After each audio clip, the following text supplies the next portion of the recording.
Hi, everybody. Welcome to Maroon Devil Football here on the Maroon Devil Network. I'm Gary Ayers along with Toby Burrell on homecoming night here on a chilly night at Swain County High School in Bryson City, North Carolina. And Toby coming in tonight, one of the up-and-coming teams in the early Smoky Mountain Conference season, the Andrews Wildcats in town. And it should be a fun game tonight as they gave Murphy a pretty good thrill last week.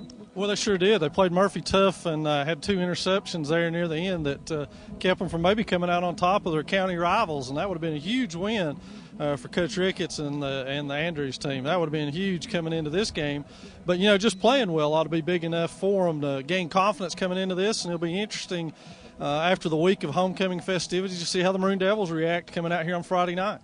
Oh, no question about it. We're going to see if we're going to be tested for 4 quarters because obviously in the last several weeks, the games have pretty much been over not only at the end of the first half, but almost at the end of the first quarter as we've just been dominating teams, Hayesville and Cherokee, a couple recently that stand that test. But tonight, Andrews is a little better. They have a really good running back in Collins who has been running the ball well, and I think their confidence is a little higher. But last year we went to Andrews, whipped them pretty good, but I think this is a different bunch of Wildcats. Well, they're going to have to control the football and keep the Maroon Devil offense off the field because they've been deadly the last 2 weeks. And the defense has been just as good, you know, holding opponents to 7 points in the first quarter, 7 points in the second quarter. That's amazing. It is. And Toby coming in tonight, of course, our Maroon Devils are, I think, just starting to peak at the right time. After tonight, we only have 2 regular season games left with Rosman on the road and then Murphy here for the grand finale, if you will, for the regular season. So our Maroon Devils are playing, as you mentioned, excellent football right now. Well, they certainly are. And, Gary, you know, they've put themselves in a position here,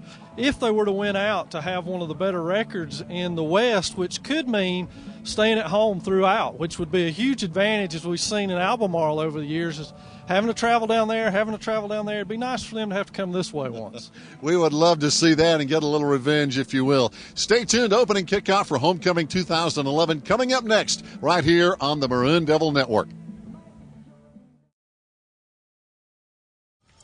Hi, everybody. Welcome to Maroon Devil Football here on the Maroon Devils Network as we are broadcasting live tonight on the Internet and on WBHN Radio in Bryson City and, of course, on videotape as we're going to be on cable Channel 5 in Bryson City and Swain County beginning on Monday. So, Steve Moon, it's we feel like we're almost important here. We're on, I guess you could say, multimedia outlets. I'm telling you what, it's good to be here, though. This is homecoming night against the Andrews Wildcats. And it's just an honor and a privilege to be here this afternoon. Homecoming, 2011. Homecoming is always fun. We've already seen some of the people out there dressed in their evening gowns that were in the band. As we see now the football team run on the field, they're not dressed up. They're in their hard hats and work gear. That's right. They're ready to go. You can tell they're pumped. And homecoming is always a very exciting time for these high school football players. It really is, and it's always a special time for the student body, and a lot of people also always come back. A lot of the Swain High alumni, they come back because they want to come back to their old high school. I think my youngest brother's here this afternoon, Richard Moon. He's recently got married this past Wednesday, and his class reunion is this weekend. So he's in attendance here this afternoon. It's always good to see him. Now, which class was he in, if you can remember? It's been a long time, right? They're going to honor him, I think, at halftime today. Oh, really? I think so. Hey, so a lot of people having class reunions. And that's kind of what homecoming is about, too, to come back home and pay tribute to your high school, your alma mater here at Swain County High School, and I'm proud to be a Swain High alumni myself. You're darn right. It's really something to be with you the rest of your life. A lot of these kids get up in high school and they drop out or they transfer or whatever. They're really missing out. I'm with you, Steve, all the way around. I think you ought to be proud of the school you go to and finish at, and I'm very proud to have that Maroon Devil blood running through my veins.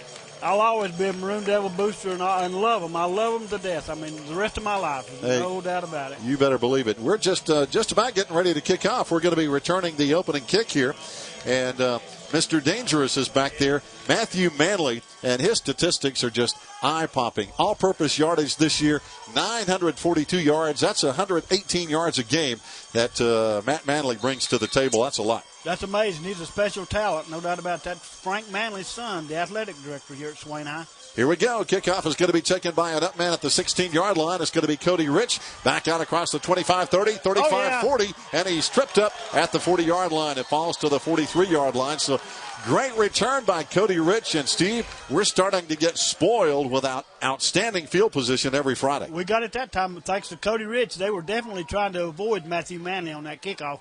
Kicked plumb to the opposite side of the field where he was at. But Cody Rich was over there, and he rose to the top with a good run back. 1st and 10 Swain County at their own 43-yard line.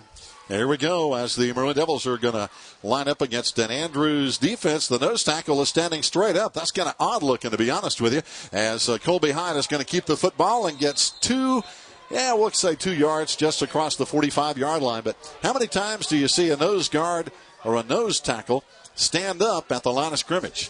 I don't think I've ever seen that. I don't think I have either. You know, sometimes you see defensive ends stand up, but the guy right in the middle of the defensive line, let's see if he does that again for Andrews. I know he did it last week at Murphy. And, yeah, he's standing, see him right there in the middle. He's standing straight up, kind of squatting a little bit. Crashed a little bit. But yeah, right over the center. And we run basically in that A gap between the center and the guard. And we get out to the 42-yard line. That's going to bring up, Steve, a 3rd down. And we're still going to need about 6 to go. That's not good. I mean, big 3rd down right off the get-go. Swain County definitely doesn't want to go 3 and out on the first possession. They want to make a statement right now. That's Get right. the momentum going in our favor. 3rd down, we'll call it about 5 with 10:55 to play. Only 1 minute gone. This time Manley goes wide to the left side. And right behind Colby Hyatt, we have Josue Otero and Austin Schuler. And the toss goes to Josue. Left side, got the first down and a whole lot more. Oh, yeah, go Josue. He's off to the races. Steve, he is long gone. He's gone. That is a 52.5-yard touchdown. He cleared the line of scrimmage in style. I mean, he went to the outside, and it was off to the races. Touchdown, Josue Otero. You know, Josue has carried a couple of times tonight, so he's going to be averaging about 26, 28 yards a carry. Coming into the game, he's averaging 10 yards a carry, so his average is going up, isn't it? It's on that carry. That was a dandy. Way to go, Josue. Josue gets us on the board, 10.5 minutes to play, and it's going to be Evan Sneed for the point after touchdown. Matt Manley is going to hold. Evan kicks it up, and it's going to be good. So, fans, we're off and running. Homecoming game. The Maroon Devils lead Andrews 7-0. Stay tuned. We'll be right back. Fans, welcome back. Evan Sneed kicks it high and very deep. As a matter of fact, it's going to be down at the 2-yard line. Oh, he stepped out of bounds. And the Andrews Wildcat made a big mistake, Steve. He stepped out of bounds at the 2-yard line. That's going to be Jordan Collins, their ace running back. He got the ball on the ground about the 2-3 yard line, and he was kind of off of balance and kind of leaned over a little too far and stepped out of bounds. 1st and 10 Andrews from their own 3-yard line. Bad move for Collins, and again, he's their stud running back, so to speak. Collins coming in, 1,338 yards on the year, 13 touchdowns. He had 26 carries for 168 yards and a touchdown against Murphy last Friday. So Collins is their go-to guy, and in the shotgun is going to be the quarterback, Ian Curtis. Back to throw from the end zone. Fires right side. Has a screen out there on the right side. Out to the 10, 15, out to the 17-yard line. And on first down, Andrews has a first down before Lee Patillo comes up for the tackle. Yeah, Lee Patillo on the stop. That's a good way for Andrews to come out of the hole on first. Then 1st and 10, they pass the football, and that's a dangerous play sometimes, that deep in your own territory to try to throw the football. But Andrews did it, and they got away with it. 1st and 10 from their own, 14-yard line? Good play. 18-yard line. Here we go as Curtis is going to be in the shotgun again. They really spread things out. 4 wide receivers. He's going to try and throw again. This time, big hole as he steps up, but that hole closes in a hurry. Thanks to Jared Turbyfield and Mr. Jacob Wildcat coming in on the tackle. They plugged that hole quickly. I mean, the quarterback looked like for a minute he had a place to run. He kind of like a quarterback draw, but Jared Turbyfield and Wildcat stepped right in there and stopped him right about the line of scrimmage. Boy, I tell you, Steve, they have a huge left tackle in there. Aaron DeVour, 6'5", 290 pounds at left tackle. He is a load. Now the quarterback is going to toss it right to Wildcat. Oh, yeah. Wildcat just caught the ball at the 10-yard line, and the quarterback, Curtis, threw it right in his hands. Right in his hands like a little shovel pass, and right in Jacob Wildcat's breadbasket, and he took it. 1st and goal now for Swain County at, the 9-yard line. I don't think that's the way Andrews planned that, because it was a shovel pass, but it went right in the hands of our big defensive lineman, Jacob Wildcat. First down and goal at the 9. What a turnaround for the Maroon Devils, and what a bad break for the Wildcats. That was tough on, wasn't it? Oh, man. Bad decision. It's like he intended it, because it went right to him. It did. No deflection at all. Lee Patillo in motion now on first down and goal from the 9. Hand off to the right side. It's going to be Schuler. He bulldozes his way down to the 5-yard line. That's going to bring up second and goal. Von Schuler's grandson, Austin. Second and goal from the 5. He's a big boy, Steve. 5'11", 205-pound senior. Muscle, all muscle. He's a big boy. Josue coming in with a play now from the sideline. 9 minutes to play in the first quarter, but the Maroon Devils already knocking on the door for the second time tonight, following a 52-yard touchdown run by Josue Otero. Lee Patillo goes in motion to the left side this time. We toss to the left side. Lee with a block out there. Springs Josue, and he's in again for his second touchdown of the night. Josue had a race to turn the corner, and he got there, and he turned it. He's in the end zone. Touchdown. Josue Otero for the second time already here tonight at the 8:53 mark in the first quarter. Swain County on top right now, 13-0, been in the PAT. But it's been an easy first quarter here. And looking at the first quarter stats, Steve, for the season, our Maroon Devils have outscored our opponents 92-7 in the first quarter. That's a good way to get the momentum going in your favor right away. Oh, that's an unbelievable stat. That's unreal. Manley gets the hold down. The kick is up, and it's going to be good. So with 8:53 to play in the first quarter, our Maroon Devils are striking hard, fast, and early. It's 14-0 over Andrews. We'll be right back. Evan Sneed to kick it off for the third time tonight for the Maroon Devils. He already has 2, and this one is going to chase Collins back to the 3-yard line. Back to the 5, 10, 15, 20. Big hole, 25, 30. Still going out to the 33-yard line comes Jordan Collins. He is their workhorse back, 5'10", 185-pound senior. And again, Steve, he is the kind of their every down back. He carried 26 times last week in that very tough loss against Murphy, 28-13 the final score. But he had 168 yards on 26 carries. Jared Turbyfield, number 8, on the stop finally for Swain County. First and 10 Andrews from their own 32-yard line. But Josue Otero, 3 carries, 60 yards, and 2 touchdowns. That's a pretty good game. That's less than a quarter. Now it's going to be Andrews on the ground, and that's Collins. And I've got to believe, as the tackle is made there by one of our best players, Corbin Panther, number 61. I've got to believe that Andrews is not going to get the kind of yards they've been getting against our defense. That's true. It's a lot different playing against some of these opponents Andrews has had so far this year. That's right. The cream of the crop. This is the best the Smoky Mountain Conference has to offer this year is our Swain High Maroon Devils. Our own Swain County High School Maroon Devils are the best in the Smoky Mountain Conference. I think, as Gary said a minute ago, head and shoulders above the rest. We really are. Hand off again. It's going to be Collins, and he's hit at the line of scrimmage. Wildcat knocked his helmet off. He gained a couple of yards, but that's the kind of hits he's going to have. Andrews coming in 4-3 overall. They're 1-2 in conference play. So again, a lot of early season hype for the Wildcats, but when you get down to the best teams in the conference, so far they just haven't been getting the job done. Corbin Panther on the stop for Swain County on that play. And I tell you, Corbin is such a huge part of our defense now. 7:33 to play, first quarter, 14-0 Maroon Devils in the lead. Back to throw is going to be Curtis, and he's in trouble, and he's going to be sacked by Jared Turbyfield. All the way back at the 21-yard line is Ian Curtis, their senior quarterback. And, Steve, there's Jared. He's been out on about 4 tackles already here in the first quarter, and he has come to play like he always is. No doubt about it. That's Curtis Cochran's nephew, Max Cochran's grandson, Andy Turbofield's son. What a player. I mean, Jared is, again, one of those seniors, and he is just he's a house. He's ready to play. Turbyfield, number 8, 5'10", 205-pound senior. Now it's going to be Andrews on 4th down and 18, punting the ball away from him. Oh yeah. The snap is actually caught by the punter, and he's kicked it. What a good punt to get it away. Manley back at the 46-yard line before he's actually ran down. Great coverage back there by Justin Swanson of Andrews, but a great job by the Andrews punter, Steve, to get that ball away after a high snap. It really was. It's surprising there's not a flag down. Usually when something like that happens, they have an illegal man downfield, but I don't see any flags on the play. So that's a lot of good discipline that time by the Andrews Wildcats. But what a fortunate play for them, because that could have been disastrous. Swain is already up 14-0 over Andrews. That would have been 21-0 in about another 5 seconds. Yeah, 1st and 10 Swain from their own 45-yard line.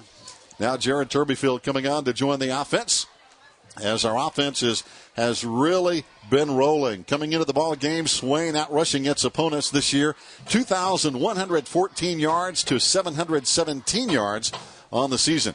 And Manley taking off down the sideline. Here comes the throw from Colby Hyde. He's got it at the 22-yard line. Big first down. Tackle down there on the play by William Morgan, but a huge first down. Colby Hyde just kind of threw that one up for grabs, and Matthew Manley out-wrestled the Andrews Wildcat for the ball. He caught it. 1st and 10 Swain County. So a huge play, and again, basically he just outrun the defense on that play, and Colby just had a timing pattern, and Matthew pulled it in at the 25. Now 1st down and 10. 7 minutes to play in the first quarter. 14-0. Maroon Devils in the lead, threatening again. Just shy of the red zone. Got the split backs. Josue tried to get the handoff. He just barely got the handoff. Good penetration that time by big number 74, David Kelly. And he's a big boy, 6 foot 260, Steve, for Andrews. He was in there waiting for the host way to get the football so he could tackle him. And that was got back there before the football did just about it. Yeah, they do have some big size up front, Steve. Christian Humboldt, 6 feet 225. Kelly is 6 feet 260. Ledford, 6'3", 325 pounds. He's number 76. And here we go, running the football. Basically straight ahead again, but this time Kyle Fleming of Andrews on the tackle. Good, healthy young men from our neighbors over in Valley Town. That's right. Aaron Devour, as we mentioned, their left tackle, 6'5", 290. So they have some boys that have been eating some cheeseburgers this year. Oh, boy. 19-yard line. You know, one thing about Andrews, and I hope we beat them, but it's a really beautiful valley over there in Andrews. It really is. It's beautiful. And really some nice people over there, too. You better believe it. Nice folks. Dave Bristol, one of those. I know a lot of people know Dave. Back to throw at Colby Hyatt. Timing pattern. End zone wide open. Look out. Number 5, Cody Rich, was just waiting on it to come down. Touchdown Swain County and Cody Rich. He was wide open, just waited on the football. Wow, what a play. Somebody had a blown assignment in the defensive secondary, Steve, because he was 5 yards open in the end zone, and it's 20-0, and this game is already getting away early. Getting ugly fast. 5:40 to play in the first quarter. Soon be 21-0 after Mr. Sneed kicks this one through. Evan Sneed, a member of the National Honor Society. We'll talk more about that. I saw that. That's Misty Sneed's boy. That's great. So now the point after is good. And with 5:40 to play, fans, we're just barely halfway through the first quarter. And our scores, Swain 21, Andrews 0. We'll be right back. Fans, welcome back as Evan Sneed, a busy first quarter, kicks it off for the third time as he kicks it down to the 8-yard line. It's going to be Collins out to the 20, and he snakes his way out to the 27-yard line.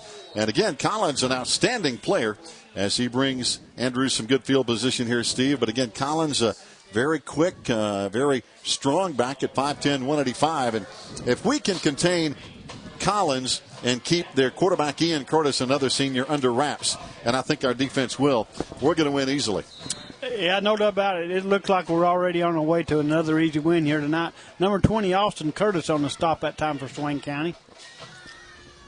A lot of people were talking about Andrews Murphy last week, and Murphy won that one 28-13 at Andrews before a capacity crowd over there. But we'll find out how Murphy is in a couple of weeks. Handoff, Collins right side, has some room out to the 43-yard line before he's finally dragged down by Corbin Panther. A huge Andrews Wildcat first down. So, hey, they came out determined.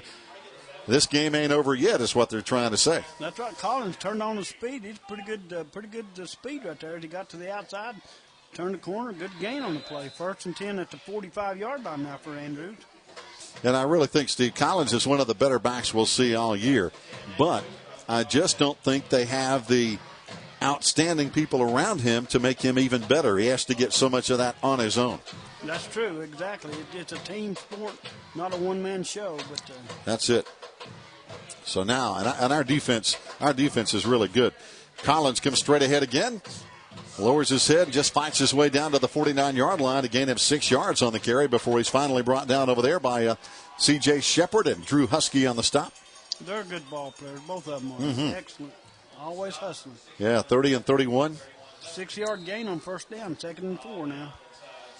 But I really think, our offense has been very good, but I think our defense has been so critical in the way we've just shut people out. And most of the scoring against our Maroon Devil defense has been when the second team's on the field. Here's a draw play. Collins spins away. Good move by Collins. And again, Stevie got that on his own. He was hit at the line of scrimmage, spun away, and kind of dove for the first down. He's really close so far. I think he's got it. I think you're right. It's spotted right on the marker. And on the 45-yard line of Swain County. Yeah, they're already moving the chains. Yeah, 1st and 10 Andrews.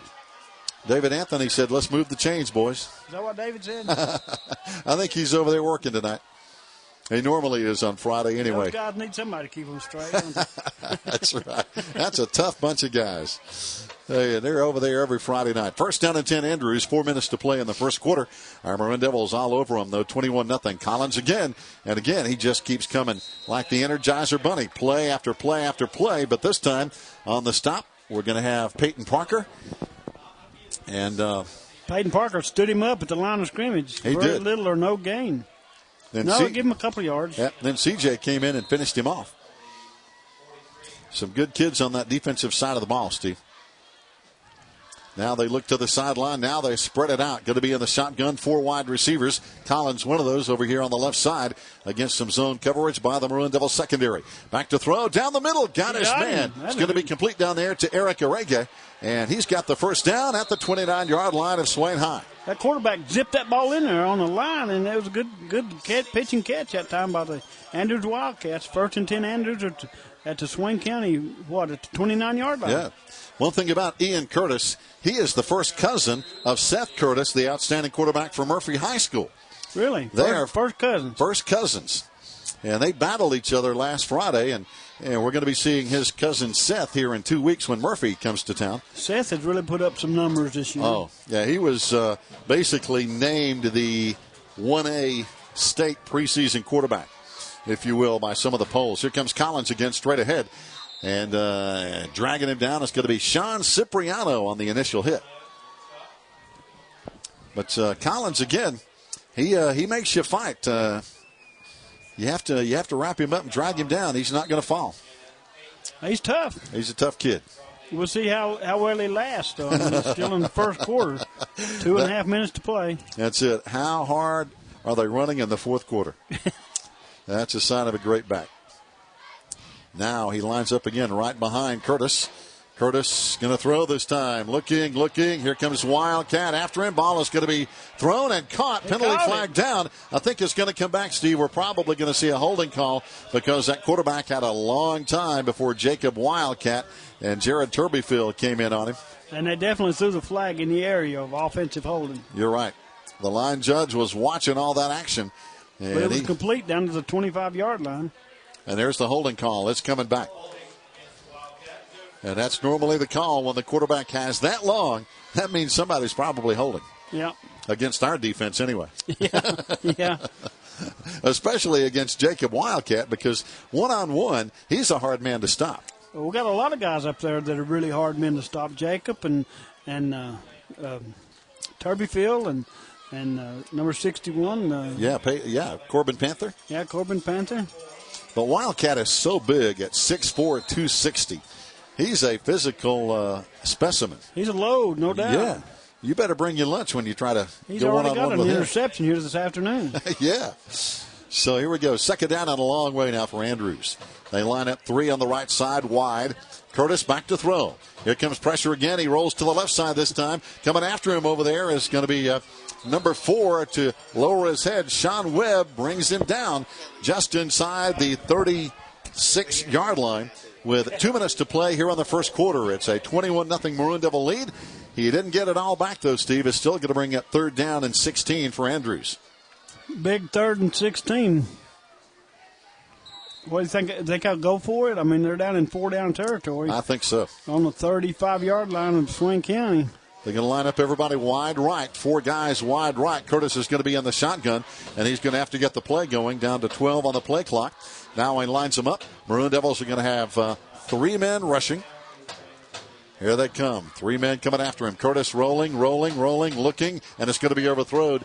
Trying to get Collins over there on the right side. Good coverage by Lee Patillo. Incomplete. And I think they'll go for it, Steve, on 4th down. I think so. They about have to. What's the other option? I mean, well, now they're bringing on what looks like maybe to be a punt team. I'm a little surprised. Me too. 35-yard line.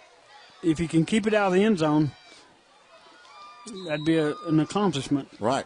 Well, they're lining up, though. So Curtis, he's going to be in punt formation. But again, remember, he is the quarterback, so he can throw it. He can throw it on 4th down, even though he's lined up in punt formation. They can always, he's just going to kind of pooch punt it right over the middle, and it's going to be going into the end zone. Good call by Matt Manley to let it go. 1st down and 10, as we'll have it at the 20-yard line. They gained 15 yards on that punt from the 35 to the 20. So, again, I would have gone for it. Yeah, me too. But anyway, some developing news earlier today, Steve, in some of the coaching ranks in Western North Carolina. Over at Robbinsville girls basketball team has named a new basketball coach. They have they're going to be letting go Warren Knott, their basketball coach for the Robbinsville girls, as Josue carries around the right side out to the 26-yard line. And Knott had been the Smoky Mountain Conference Coach of the Year 3 times, had a 99-34 win-loss record, but anyway, he's out of a job over at Andrews. The Smoky Mountain High School baseball coach, Jamie Eckstein, has resigned. Smoky Mountain made it to the playoffs last year for the first time in over a decade, but Eckstein has resigned. And the Robertson girls basketball coach, Stanley Wheelis, has resigned. So 3 coaches out of a job today. Wow. So some interesting stuff going on here. A lot of times stuff like that runs in threes, on it, kind of like people dying in the neighborhood. Yeah. It's, you're right, comes in bunches. 2nd down now. Maroon Devils from the 26-yard line. Got a whistle here, and let's see what this is about. 2nd down and 4 from the 26, thanks to that 6-yard gain on 1st down by Josue Otero.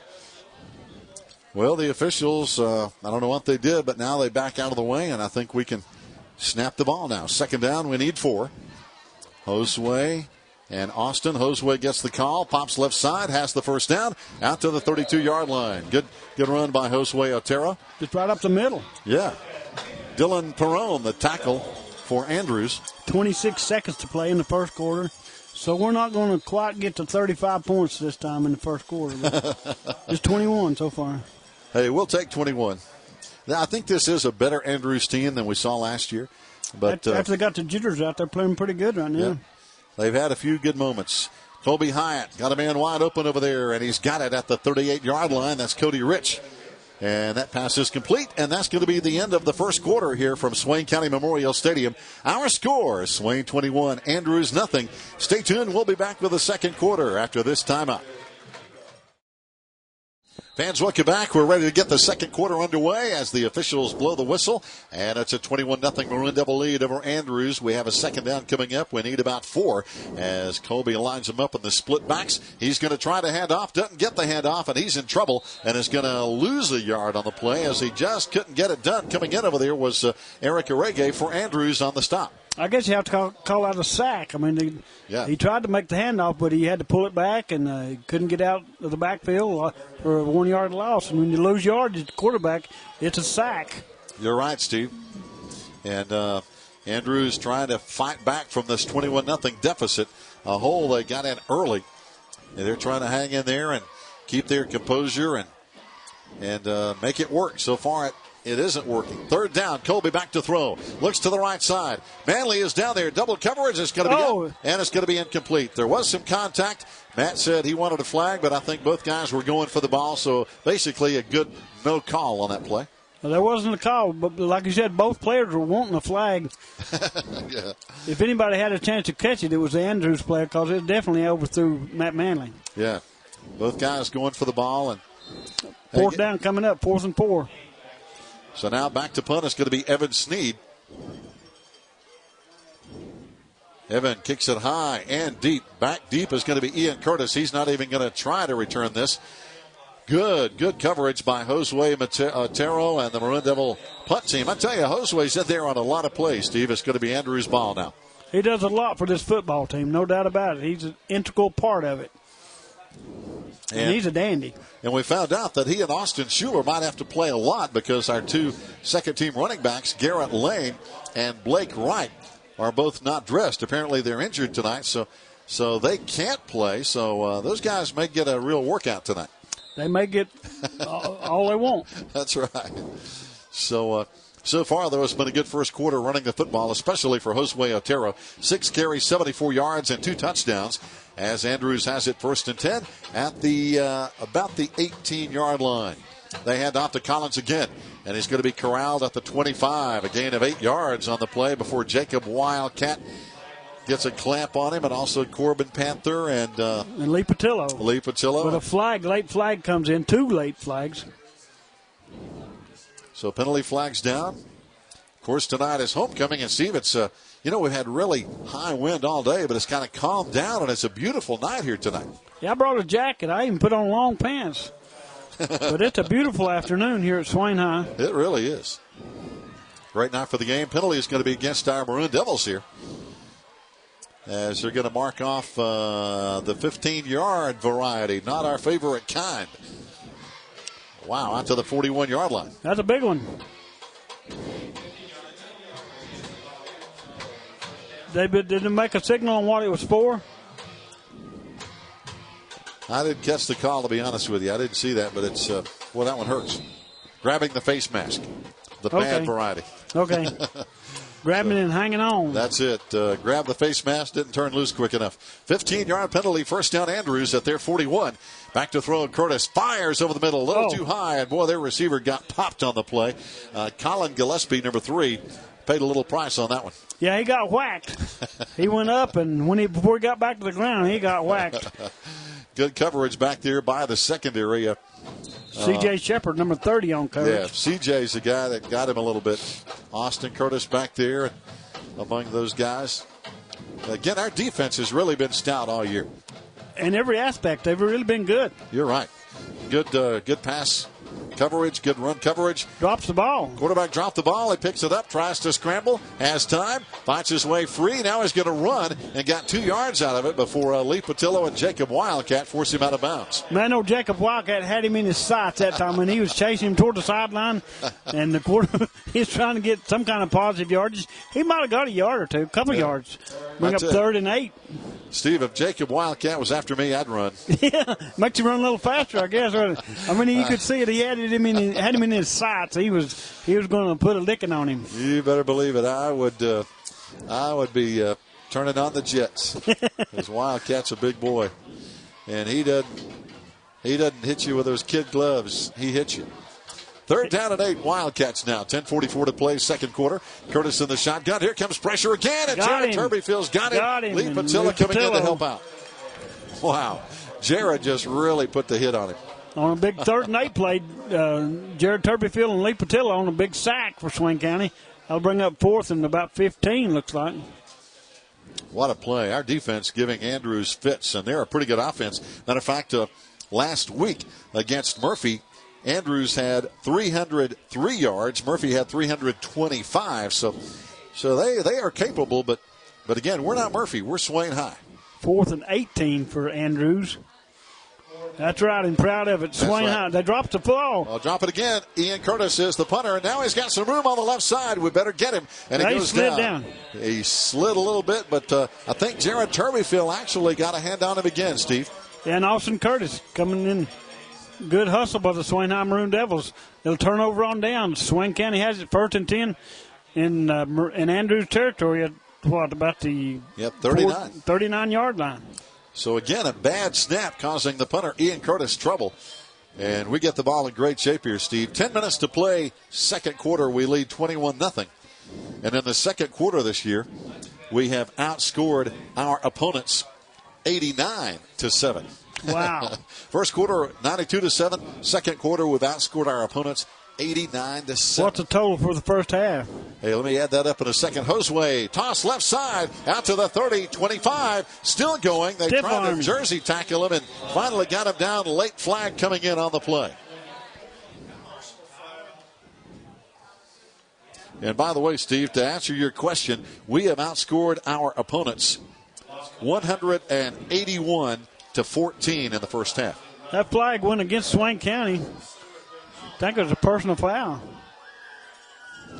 We had one grabbing the face mask penalty on the last series against the defense for 15 yards. Josue is trying to stiff arm that defender for Andrews, and he might have got a hold of the face mask.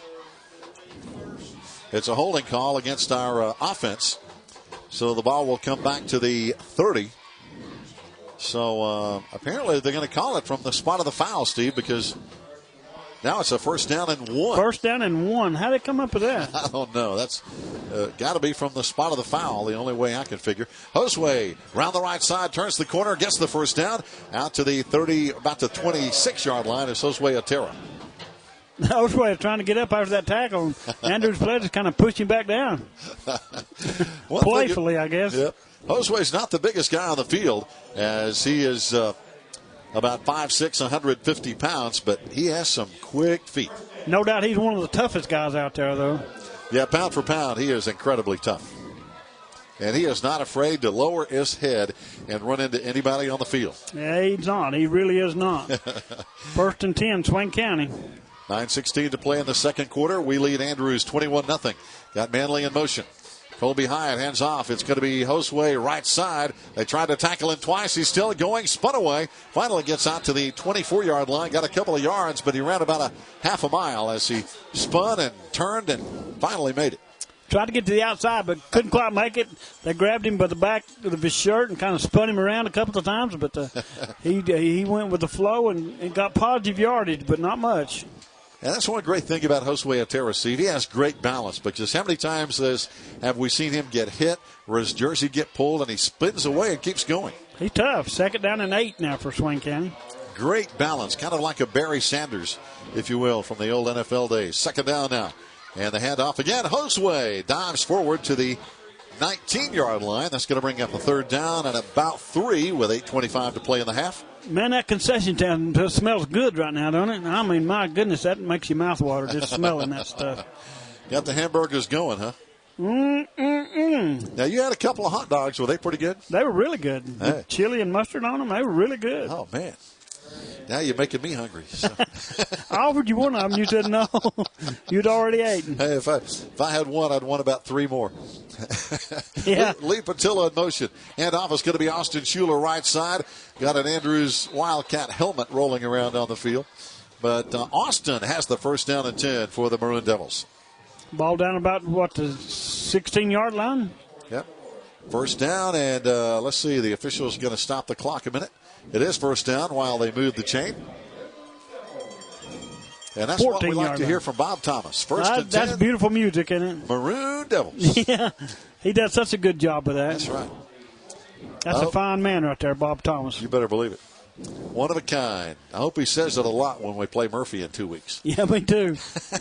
And I hope J.R. Carroll's here to hear it. Yeah, me too. I'm sure he will be.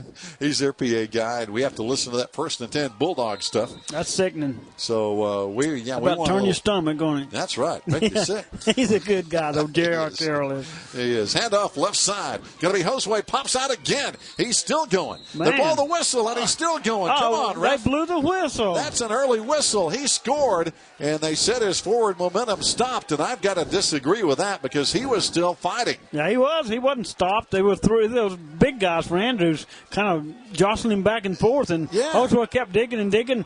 Finally, they blew the whistle out the flag coming out. Yep, it's going to be on again. It's against our sideline, but I don't blame our coaches for being upset because that was an early whistle, and the play was not over. No, it wasn't, but it is when they blow a premature whistle. That happens sometimes. They blew it early, and the play's dead right there. It stops right there. Right. But Josue scored. I mean, he got out away from those big guys and went into the end zone untouched after that. Right. But they blew the whistle early, and it's they're talking about it on the field. You can see the officials on the TV screen. They're talking it over, but they've got to realize Josue Otero is that kind of a back. He's not going to stop, even though he might be corralled. He don't give up easy, does he? He does not, and he keeps those feet moving, and they just blew the whistle too early. It's almost like they anticipated he was going to be tackled, and he never was tackled.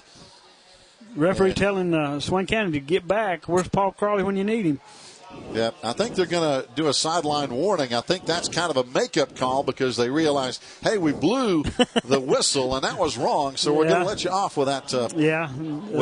There's no yardage involved in that. That's just a warning. If they have to do it again, then they'll march off yardage, but not the first time. Right.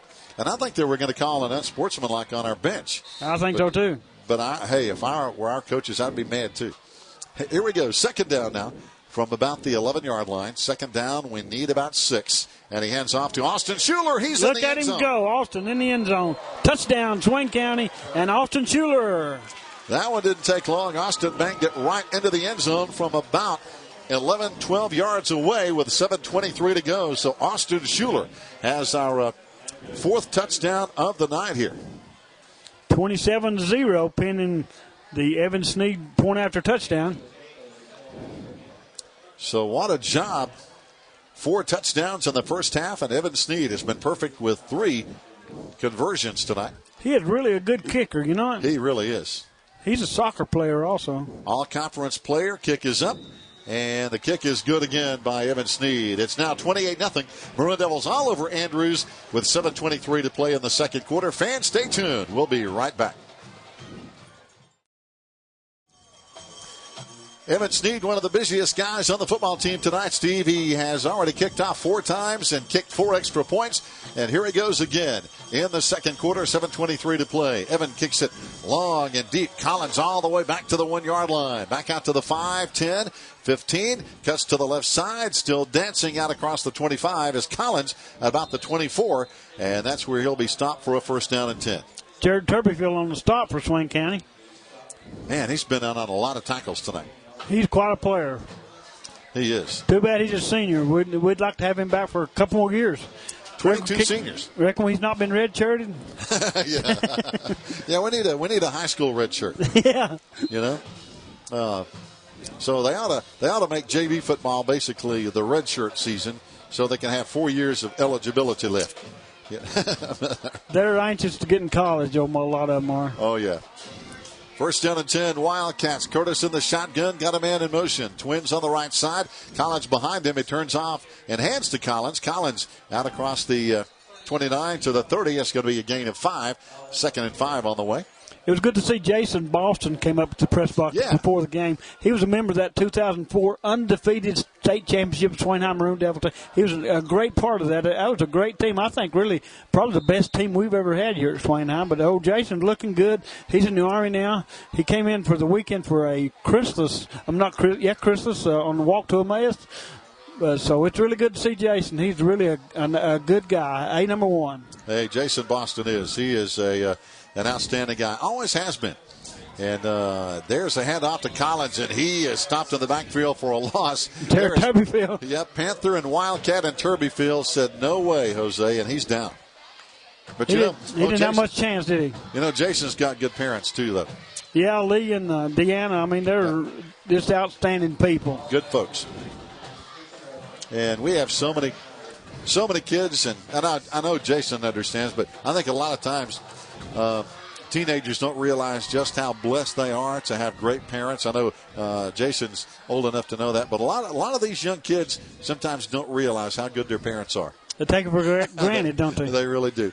Back to throw, and here's out to the 25. Collins evades the defense out to the 40. Still going. Actually caught from behind on the play by 31, Drew Husky. Drew Husky leveled him, but it took a while. Big gain for Andrews. 1st and 10 from their own 44-yard line. One of their best plays of the night.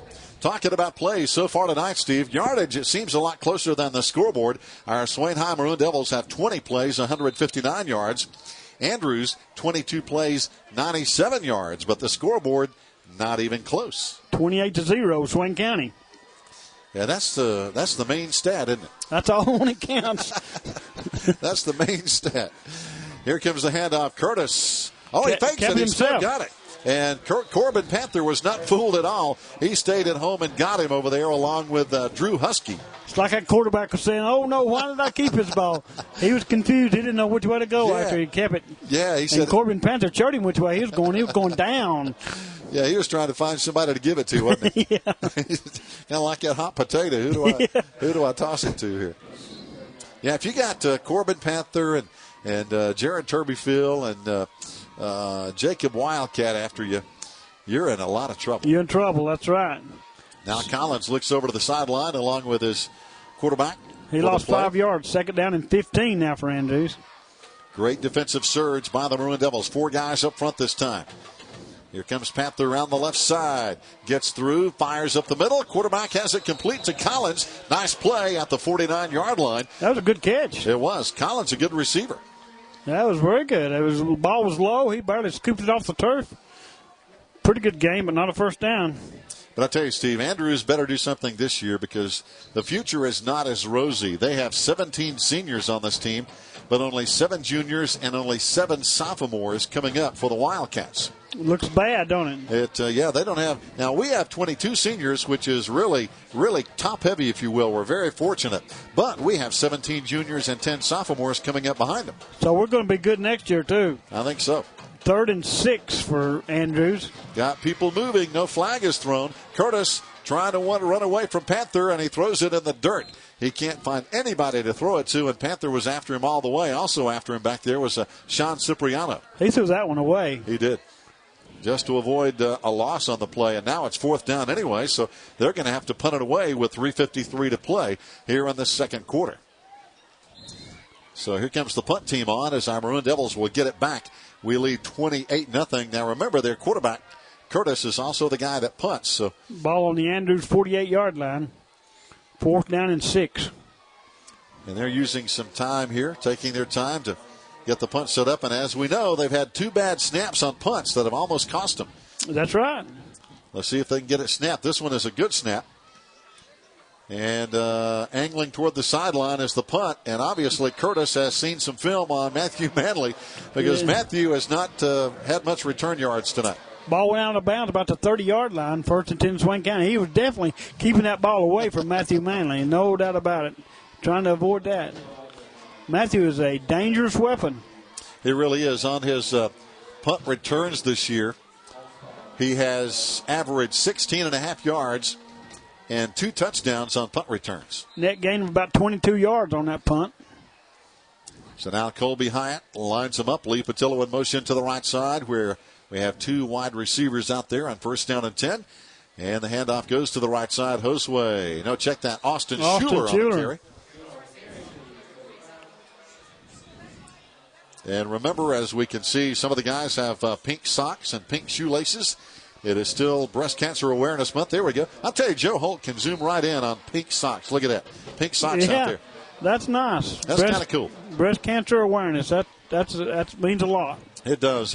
And college football teams, the NFL, all the teams have embraced the idea to make people aware of this really hurtful disease. Here comes Colby Hyatt. Nice run by Colby. He kept it himself, rolling out to the right side and went out of bounds after a pretty nice gain. 1st and 10. You know, Colby's a pretty good runner. 76 carries, 424 yards, averaging 5.5 yards a carry and 7 touchdowns on the ground this year, Steve. He's a dangerous guy coming out of the backfield. Multi-talented, multi-dimensional. He is. And obviously a great quarterback on the season. He has hit 39 of 76 attempts. A good leader of men and just a nice guy. Yeah. Of course, there again, he had come from really good parents. Yep. 713 yards, 6 touchdowns passing, and 3 interceptions. Are you saying Jeff's a pretty good dad? Josue gets the toss to the left side, out to the 49-yard line. I'm just kidding, Jeff. No, Debbie's a really good mother. That's what it is. Yeah. That's it. Coming up on the tackle is going to be Dylan Perrone. But, hey, they are good folks both ways. And again, we salute all the parents. I know we can't talk about all the parents, but we try to mention those when we can because they have a lot to do with these kids being the good kids and good football players they are. Pass complete over there. It's going to be Cody Rich. He has a first down inside Andrews territory. It was 2nd and 3, and Cody Rich got it for a first down. He lost the ball. He lost the ball. Uh-oh. How did that happen? Cody Rich says, what in the world is going on? He doesn't believe it either, but the officials say it's Andrews' ball at the 43. The Andrews defender must have just took it out of his hands. Yeah, as he was tackling him, because Cody Rich never let on like he'd lost the ball, but the referee sure came up with a signal in the opposite direction. 1st and 10 Andrews from his own 43-yard line. Boy, a tough break for our Maroon Devils, but I didn't see that either. I think the play was dead when the ball might have exchanged hands. I think the play was over. Yeah, I did too. Wow. Where's the challenge flag? Throw it out. Throw it out. Let's see the replay. 1st down and 10. Curtis hands off to Collins. Straight ahead. Not much. Maybe a yard on 1st down.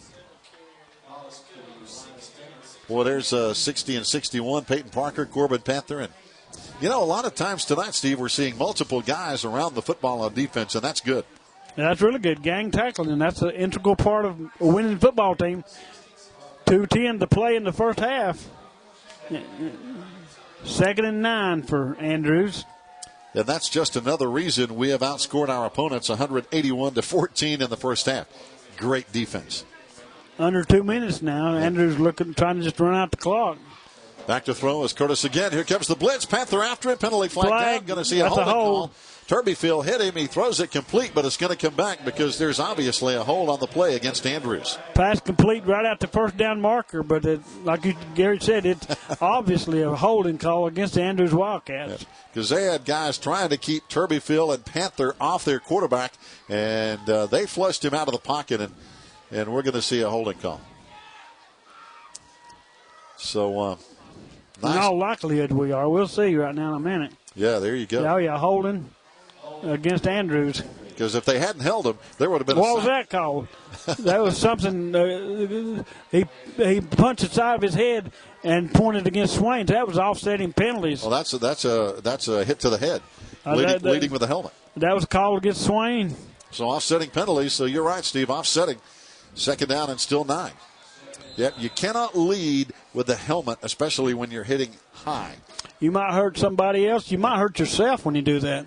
That's a bad technique. Yeah, concussions are widespread anymore, or I guess there's more media attention about concussions. I think they've always been there. Repeat, 2nd and 9. Yep, back to throw. This time he has time. Now he runs out of time, and he throws it away. Now it's 3rd and 9. No receiver over there in the neighborhood is what's funny, but no flag is thrown. There was not an Andrews receiver anywhere at the 50-yard line where Curtis threw that ball. Well, he had rolled out of the tackle box, and he was over there, and he threw it past the line of scrimmage. I think if that's the case, there's no intentional granting call. Yeah. But like Gary said, there was no receiver in the neighborhood, nobody within 10 or 15 yards of it. Oh, boy. But next week, don't forget now, fans, we have Rosman on the road. Boy, that's a long trip. That is a long. What's the best way to get there? There's not one, is there? There really isn't. I think the shortest is through Cashers, but that's not the easiest. And here comes Curtis. He's going to be sacked this time. There's Turbyfield. There is Drew Husky. There is Corbin Panther, and they got him. Also Wildcat again, too. That's quite a threesome right there. Foursome. They were all over him. They had his number. Timeout for Swain. Yep, we're going to get the ball back with 1:18 to play in the half. But, Steve, I tell you, and by the way, while we have a timeout, we'll break down the line. Fans, we'll be right back. Fans, welcome back. 4th down now. The Wildcats need about 20. They're going to be punting as back is going to be Ian Curtis. Big rush. Oh. And we might have got a hand on it. We're going to see a roughing the kicker penalty, though. We had guys all over the punter. The ball is finally out of bounds, but we're going to have this one come back. And there's the personal foul call against our Maroon Devils. And good grief. About 4 guys, so it could have been any one of 4. The punt went straight up. I mean, what, about a 8-yard punt? I think we got a hand on it, and we got some bodies on the punter without a doubt. The 7-yard punt. It was spotted. The line of scrimmage was the 33-yard line, and Swain picked it up after it hit the ground at the 40. So now, is it going to be enough to give Andrews an automatic first down? I think so, yes. Yeah, it is. They get the ball back, so now they can basically run out the first half with 1:10 to play. So those penalties, they've kind of stung a couple of times, haven't they? Yeah, that one did. We had the ball deep in Andrews' territory right there. With like over a minute to play in the first half, pulled the score one more time. Yep, kind of like a needle in the gum when you go to the dentist. It stings. Well, it does me anyway. Yeah, it does, doesn't it? For a few minutes. And then it all goes numb. Yeah, then it all goes numb. Here we go. Curtis back to throw. Here comes the blitz again. Lee almost got him. He stepped away, fires, got his man. He has a first down at the 39-yard line of Swain High before he's finally wrestled down on the play. C.J. Shepard on the stop, Lee Patillo, and Corbin Panther again. Corbin Panther down there. Boy, Panther, that guy's a hoss, isn't he? He gets around, too. I'm telling you what, he hustles. He's a player. He loves it. A lot of those guys play both ways, like, Jacob Wildcat and Corbin Panther and a lot of those guys, Jared Turbyfield. But, boy, it seems like they relish it a little more playing defense. Yeah, they do. They're the hitter, not the hittee. That's right. They are the hitter. And, almost an interception right off the hands of Lee Patillo, and he was headed down the sideline, and that was close. No doubt he was in the right place that time, Lee Patillo, but tried to run before he caught it, I believe.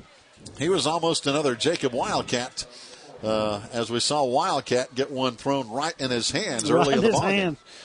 2nd and 10 for Andrews. 43 seconds to play in the first half. They trail Swain County 28-0. So it's been a solid first half for the Maroon Devils, and it happened in a hurry. We were on them quick. 14-zip. Back to throw Curtis again. Has time. Fires. He's got his man at the 31-yard line. Good catch by Collins. Then he's wrapped up on a good solo tackle by Matt Manley down there on the coverage. That's right. Close to a first down, isn't it? They're going to spot it at the now we have a whistle, and I think Andrews is going to call another timeout. And while they have a timeout, we'll break down the line. Fans, we'll be back after this. Fans, welcome back. 28 seconds to play before halftime. Andrews with a third down. They need 3 at our Maroon Devil 34-yard line. Here comes the blitz. Panther coming from the left side. Pass down the left side up in the air, and it's going to be knocked away, but we're going to have an offensive pass interference call on the play. Down there was number 5, Cody Ritz, going after the football, and I'm afraid that's what we're going to see, Steve, is pass interference. C.J. Shepard also down there for Swain County. Right. C.J. Shepard, Drew Husky. Matt Manley all down there in the coverage area. But a lot of guys just going after the ball, but I think we're going to see the pass interference call against our defense, and that's the call. That's the call.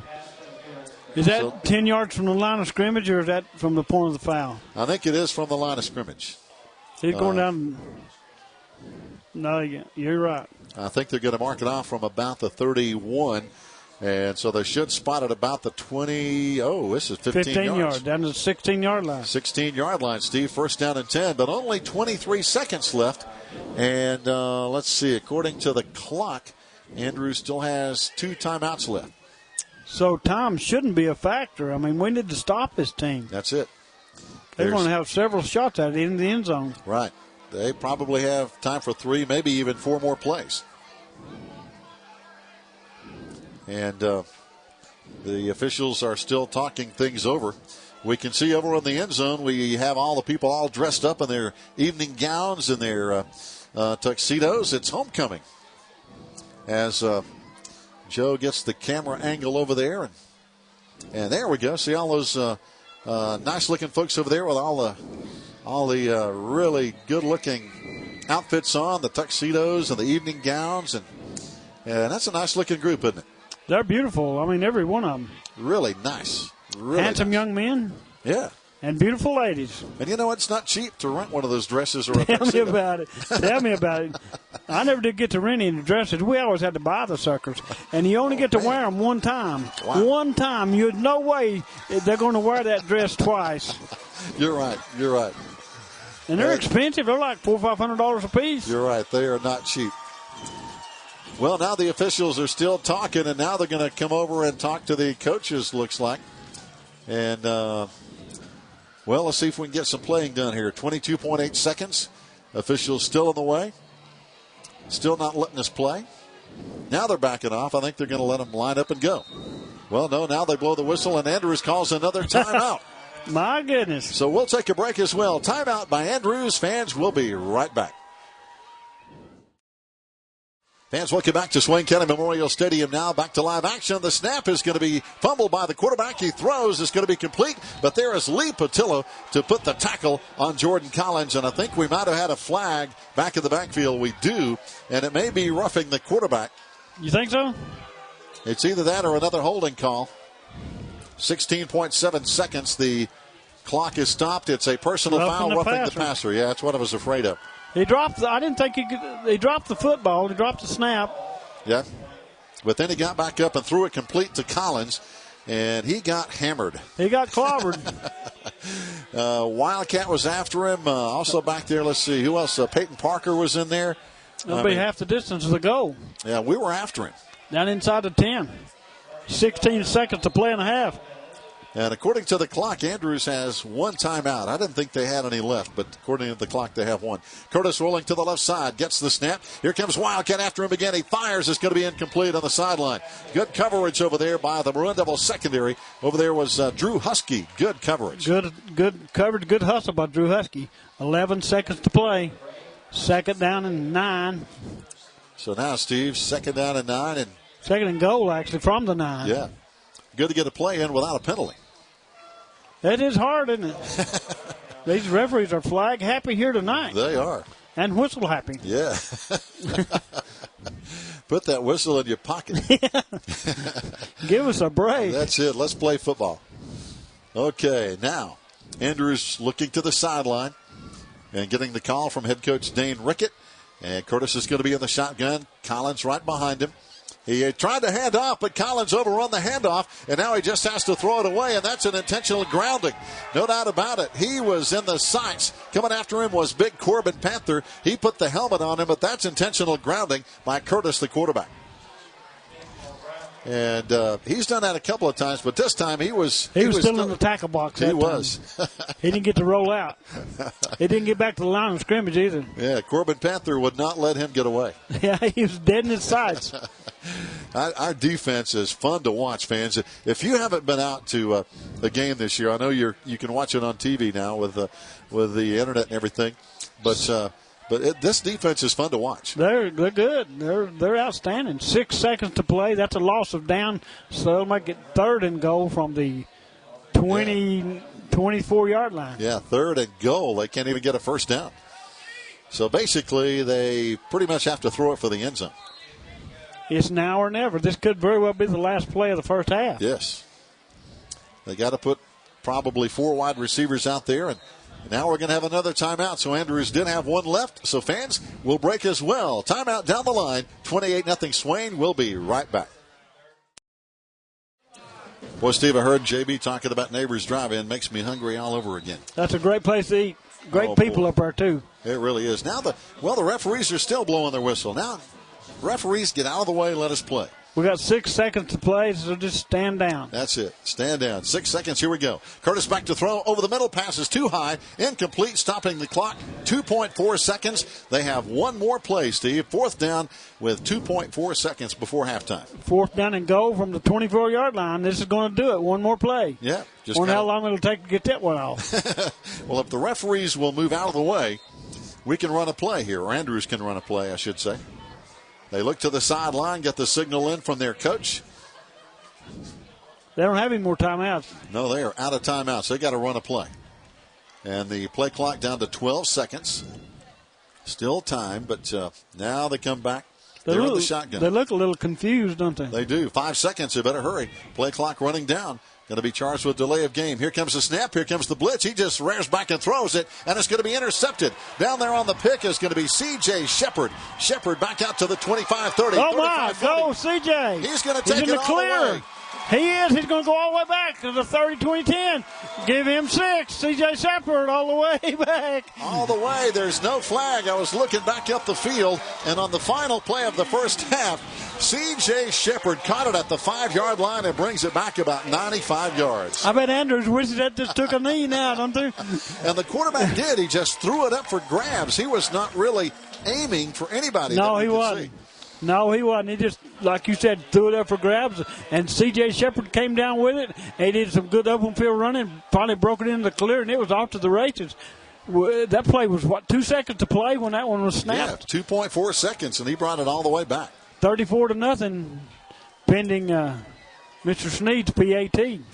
So here we go with a point after. Matt Manley to hold, gets the snap, gets it down, kick is up.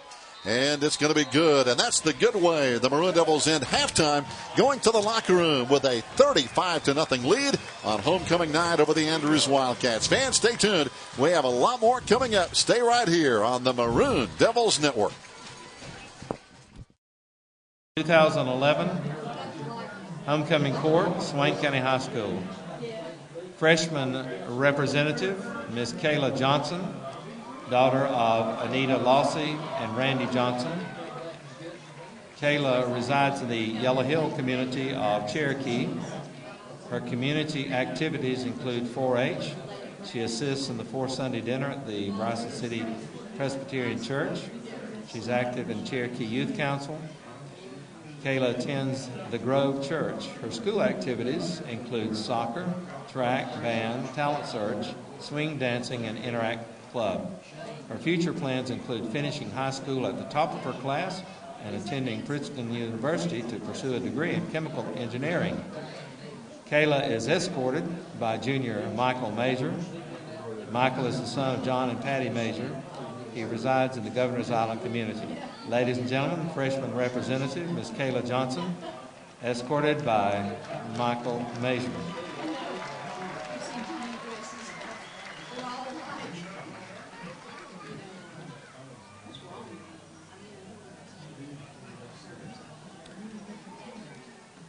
Freshman representative, Miss Emily Stiles, daughter of Kirby and Kim Stiles of the Deep Creek community. She's a member of Deep Creek Baptist Church. Emily's school activities include volleyball, basketball, track, the swing dance club, talent search, and FCA. Her future plans are to attend a 4-year university and pursue a degree in animal science. Emily is escorted by freshman Samuel Kolotsky. Sam is the son of Flory Takaki Kolotsky and the late Joe Kolotsky of the Bryson Branch community. Ladies and gentlemen, freshman representative Miss Emily Stiles, escorted by Samuel Kolotsky.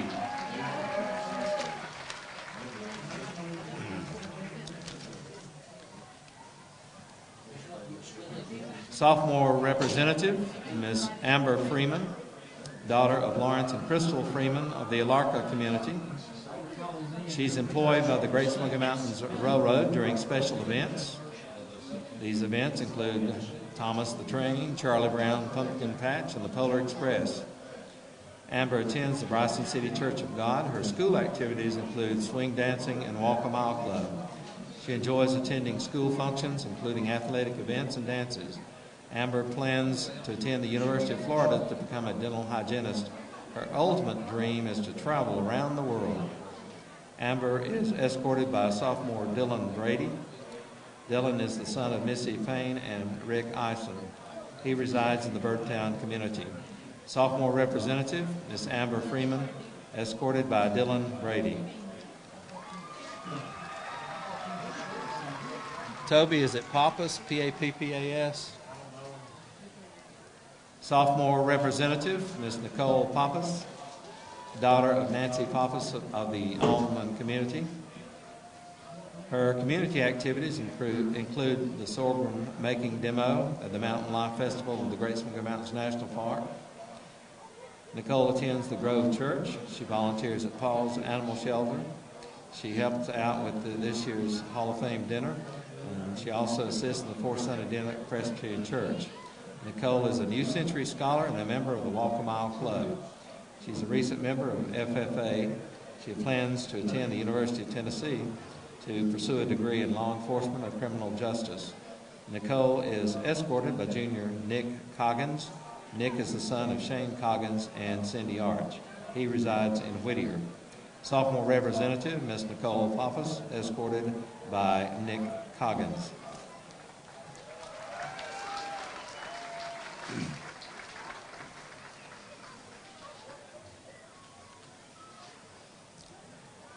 Junior Representative, Ms. Nikki Cody, daughter of Chad and Penny Cody of the Franklin Grove community. Nikki is employed at Ingalls and works for Tube Center in the summer.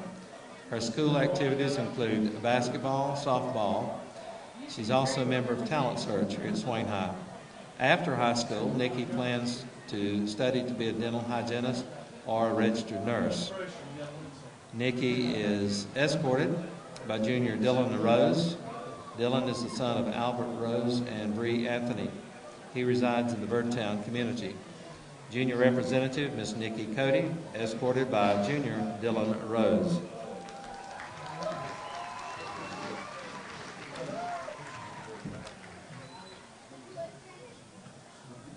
Junior Representative, Miss Amory Gunter, daughter of Frank and Angie Gunter of the Birdtown community. She participates in varsity cheerleading and is a member of the Junaluska Leadership Council. Amory's future plan is to attend Western Carolina University with a major in culinary arts and a minor in business. Her future goal is to open her own restaurant. Amory is escorted by junior Gatlin Cruz. Gatlin is the son of Albert and Brenda Cruz. He resides in the Big Cove community. Ladies and gentlemen, Junior Representative Amory Gunter, escorted by Gatlin Cruz.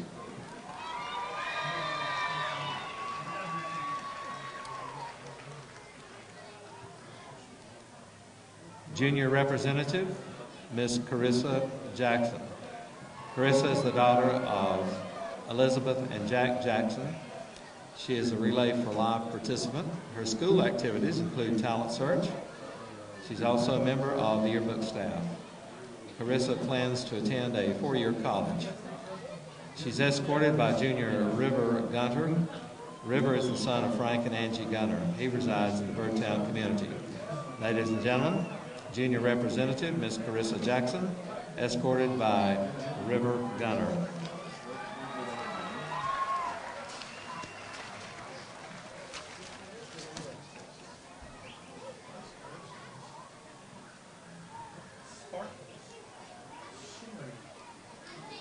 Senior Representative Ms. Chelsea Nations, daughter of John and Janine Nations of the Birdtown community. Chelsea attends the Cherokee Bible Church. She's involved in cheerleading and soccer. She plans to attend a culinary arts school to eventually become a chef. Chelsea is escorted by junior Cody Al. Cody is the son of Rachel Dover and Dennis Lambert. He resides in the Birdtown community. Ladies and gentlemen, Senior Representative Chelsea Nations, escorted by Cody Al. She's got tennis shoes on. They're a high top, Sam. They're like those leather pink and blue and... Senior Representative, Miss Sarah Orr, daughter of Danny and Teresa Orr of the Grassy Branch community. Sarah is a member of Victory Baptist Church. She's a church teen youth leader of Elevation 412 and Awana assistant and helper. School activities include Upward Bound. She's secretary of the National Honor Society, co-vice president of the Swain High FFA, vice president of the National Technical Honor Society. Sarah plans to attend Western Carolina University to pursue a degree in psychology and sociology. She also would like to be involved in Christian ministries and mission work. Sarah is escorted by senior Tyler Bowman. Tyler is the son of Kevin Bowman and Denise Walkingstick. He resides in the Balltown community. Senior Representative Ms. Sarah Orr, escorted by Tyler Bowman.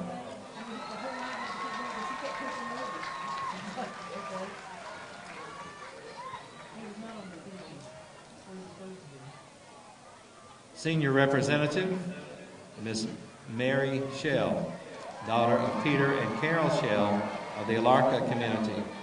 Mary is an alumna of the National Outdoor Leadership School. She's also learning how to kayak with the Nantahala racing team. Mary is also a member of the Swain High Track and Field team, the National Honor Society, and she serves as president of the Interact Club. After high school, Mary plans to attend a 4-year university and hopes to hike the Appalachian Trail before graduate school. Mary is escorted by senior Bobby Waldrop. Bobby is the son of Shanna and Brian Waldrop. He resides in the Birdtown community. Senior representative, Miss Mary Shell, escorted by Bobby Waldrop.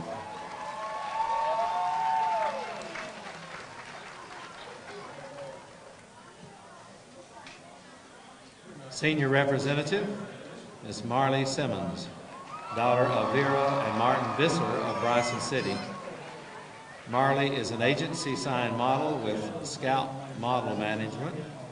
She's employed by Personality and It's a Girl Thing. Marley also is co-drum major of the Swain County High School Marching Band, a senior representative of the Student Council, co-president of the Environmentally Aware Club, and also involved in Interact Club. She plans to further pursue her modeling career and to attend a makeup school in New York. Marley is escorted by senior Timothy Sell, son of Mark and Susan Sell, and resides in the Balltown community. Senior representative, Ms. Marley Simmons, escorted by Timothy Sell.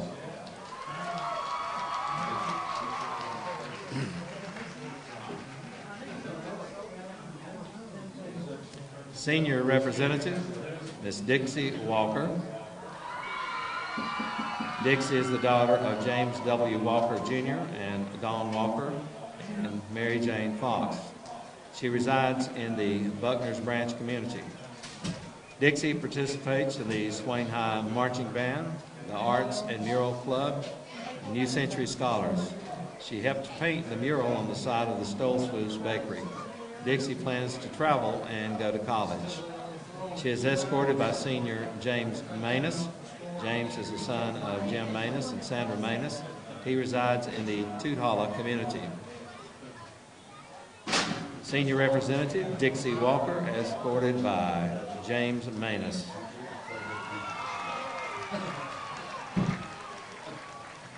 Ladies and gentlemen, the 2011 homecoming court of Swain County High School.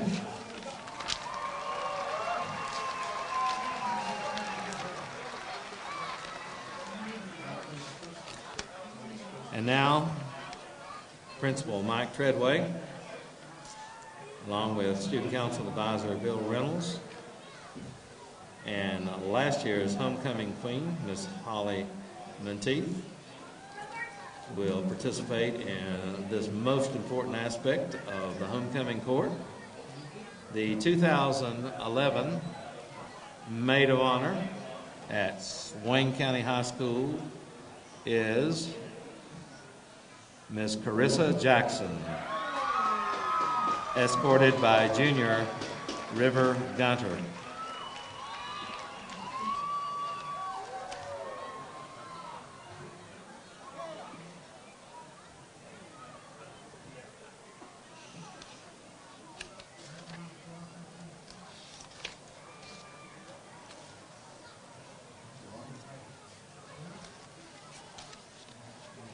Maid of Honor, Carissa Jackson, escorted by River Gunter. The 2011 homecoming queen, Swain County High School, is Miss Mary Shell. Mary is escorted by Bobby Waldrop, receiving her crown and sash from last year's queen, Holly Menteith.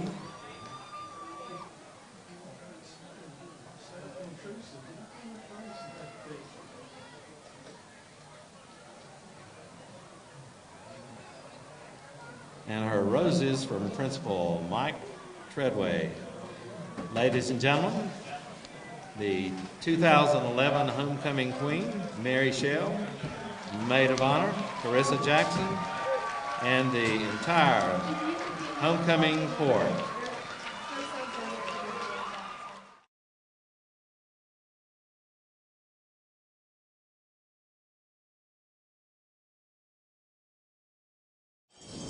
Fans, welcome back. We're ready for the second half here at Swain County Memorial Stadium on homecoming night 2011 as Evan Sneed approaches the football, and we're underway as we kick off to Andrews. Jordan Collins back at the 5, out to the 10, across the 15, looks for his blockers, out to the 20, 25, across the 30.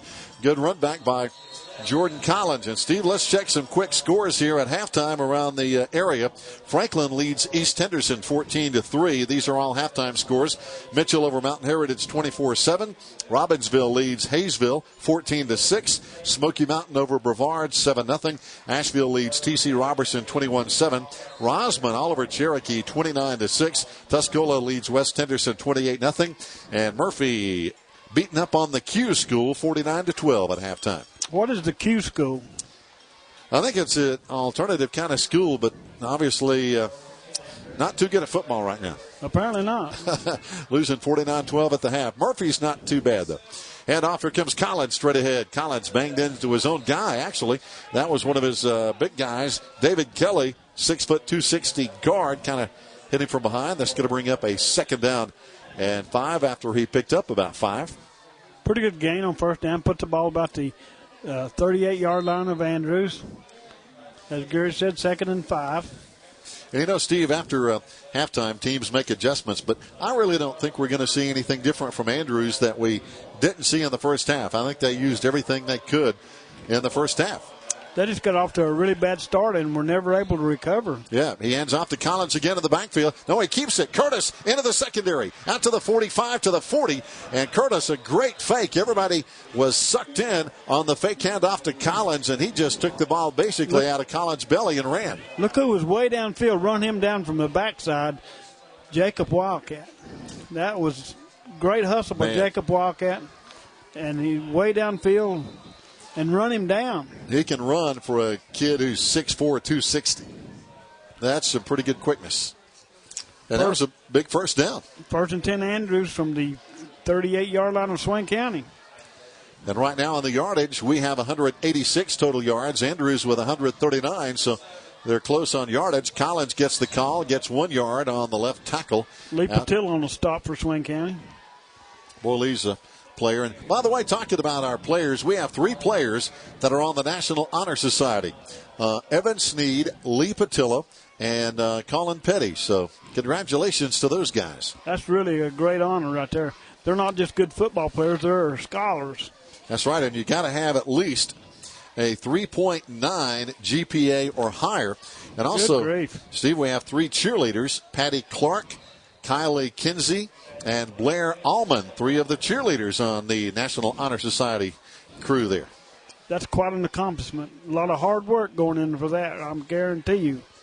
And it was a good story. 3.9, wow. Yeah, so members not only need a grade point average of 3.9 or higher, but they must have good character, leadership skills. Down the field, they throw, and it's going to be complete and a penalty flag down.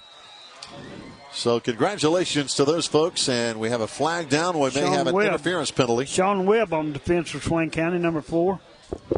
And Andrews caught the pass, but the flag still came out. So this could be added possibly at the end of the play here, Steve. 8:51 to play in the third quarter. So the pass was complete. He went down, then the flag came out once the tackle was made, and it is going to be defensive pass interference against our Maroon Devil secondary. So, but again, pass complete for a gain of about 15 yards. Down to the 21-yard line. So it doesn't matter if he caught it or not. I mean, the penalty flag will put the ball at about the same spot, isn't it? It should be. Yeah, I would think that flag probably should be waved off because it's not really, I don't think, going to make any difference in the play with the yardage gained on the pass. But they don't know what to do. They're like the Andrews football team. They're a little bit confused right now. I tell you, these officials have not been really impressive all night. Now they're gonna wave it off after all that. They're going to take the result of the play. Yeah, because it's basically the same as a penalty, and the pass was complete. So, hey, let's get on with it. They'd rather have personal gains rather than penalty yards. I don't blame them. Right. That just goes down as a good pass by the quarterback and a good catch by the receiver. 1st and 10 Andrews from the 23-yard line of Swain County. 9:35 and counting. Here we go back to live action. Curtis back to throw. Hands off on the drop play to Collins. Collins gets by one guy. Another guy breaks another tackle at the 15 and finally wrapped up at the 14-yard line. Coming up was Sean Webb, who finally put the clamps on him. But he broke about 3 tackles. At least 3. He was just good hard-nosed running that time by the Andrews running back. Yeah, Jordan Collins, he's their star offensive player along with quarterback Ian Curtis. And poor tackling them by Swain County. Right. Yeah, they we gave him a few on that one. 9-yard pickup is going to bring up 2nd down and 1. So Collins on the night, a pretty good night. 14 carries, 71 yards, averaging 5 yards a carry. That's good against the best defense he's going to see this season. That's right. And that's the Maroon Devil defense we're talking about. Collins again gets the call. This time we got him. Jared Turbyfield, he got him solo tackle. About the line of scrimmage, they don't think he gained anything. Good tackle. And when you can make a solo tackle on a quality back, you're doing it right. Bring up 3rd down and 1. By the way, talking about our cheerleaders, we'll run down all those girls' names in just a moment, give them a little credit. But again, congratulations to the members of the National Honor Society. 24 total members. We have 3 football players and 3 cheerleaders among those 24 Honor Society members. So congratulations. Throw to the end zone. It's going to be knocked away. Oh, man, that was almost intercepted by Matthew Manley. Matthew Manley knocked it down on 3rd down. And a pass to the end zone. So good defense by Matthew. And talking about our cheerleaders, Steve, they are Anna Oates, Kendra Curtis, Cassie Wright, Madeline White, Patty Clark, Chelsea Nations, Kayla Bigmeat, Kimmy Mason, Amber Ballou, Dana Thompson, Blair Allman, Ashton Turbyfield, Carson Brown, Kylie Kinsey, Anne-Marie Gunner, and Elizabeth Bible. And they do a great job. 4th and 1 now for Andrews on the 13-yard line. Oh, I think we jumped offside on that play. That's going to give Andrews an automatic 1st down. Jacob Wildcat jumped into the offensive backfield. I don't know if he was drawn off or what, but he was way out in front. It's offside against our Maroon Devils, so 1st down Andrews. And by the way, the cheerleader coach, Sherry Wright, we appreciate all the hard work she does because, these girls come out and practice about every day. Yeah, they do. They practice hard, too. A lot of hard work goes into being a good cheerleader. There is. And we've got some outstanding ones. We really do. And again, Patty Clark, Kylie Kinsey, and Blair Allman, members of the National Honor Society. Way to go, girls. Wow. Good job. 4th and 1 turns into 1st and goal for the Andrews Wildcats at the 8-yard line. Making Swain High proud. Here comes Collins on the end around, but he's caught from behind by Mr. Corbin Panther on another tackle. Panther, good hustle and good tackling technique as he just grabbed him around the waist and threw him to the ground. Loss of a few yards on that play. Yeah. Back to about the 11-yard line. Steve, what's funny is the scoreboard says we lead 35-0. Andrews has run 42 plays. We have run only 24 plays. So anyway, they've run almost twice as many plays, and we have 35 more points than they do. That's pretty amazing, isn't it? That's efficiency. Of course, our players have got better results than theirs have. That's right. Curtis faked the handoff and carried it for the Andrews down near the 6-yard line. It's going to bring up a 3rd down. 3rd and goal from the 6. Gain of about 5 yards on the play. Lee Patillo and Jacob Wildcat on the stop for Swain County. Need to hold them 2 more plays here, Steve, keeping them off the scoreboard because, again, the only points given up the last 2 weeks have been given up by our basically our 2nd and 3rd team defenders. 7 minutes to play in the 3rd quarter. Swain County on top of Andrews, 35-0. Now, in the 3rd quarter, we've talked about the 1st and 2nd quarters. In the 3rd quarter, we're outscoring opponents 43-7. Curtis back to throw in the end zone. Almost intercepted. Almost intercepted again. Sean Webb, by number Sean 4. Webb. So he almost had that. He did. So Sean and Matt Manley, they've been the good hands guys on this drive, haven't they? Yeah. Well, and they both of them dropped an interception, a possible interception. But they were in the right place. They were. Knocking it down. 6:44 to play, 3rd quarter. 4th down and goal now for Andrews. From the 6. Let's see if we can stop them one more time. A field goal is not going to make any difference in this ballgame. I don't think a touchdown would either, too much. I don't either. It's pretty much academic from here on out, except for what's the final score going to be. Andrews is going to burn a timeout. They can't get the play in, so they're going to call time on 4th down and 6. Fans, stay tuned. We'll be back after this timeout. Murphy on 4th down and 6. Back to live action. Curtis in the shotgun, throwing over the middle. Got his man. It's a Wildcat touchdown in the end zone. No question about it. He was knocked out, but he caught the ball in the end zone. He was knocked out of the end zone by our defender, but that is a legit touchdown. Lee Patilla knocked him back out of the playing field there, Steve. That's quite an accomplishment. They scored that on the first-string Maroon Devil defense, and they took it down the field, and they put it in the end zone. Touchdown Andrews, 35-6. And you know, Steve, they have had the football now for 5.5 minutes. I think that's right, because they've had it the whole third quarter. Yeah, 6:37 to play in the third. So obviously a time-consuming drive, if you will. But they did score. Now for the point after, it's going to be up. And it's going to be good as Eric Arega puts it in for the Wildcats. And now is 6:37 to play in the third quarter. Our Maroon Devils still in control, 35-7 over the Andrews Wildcats. Stay with us. We'll be right back.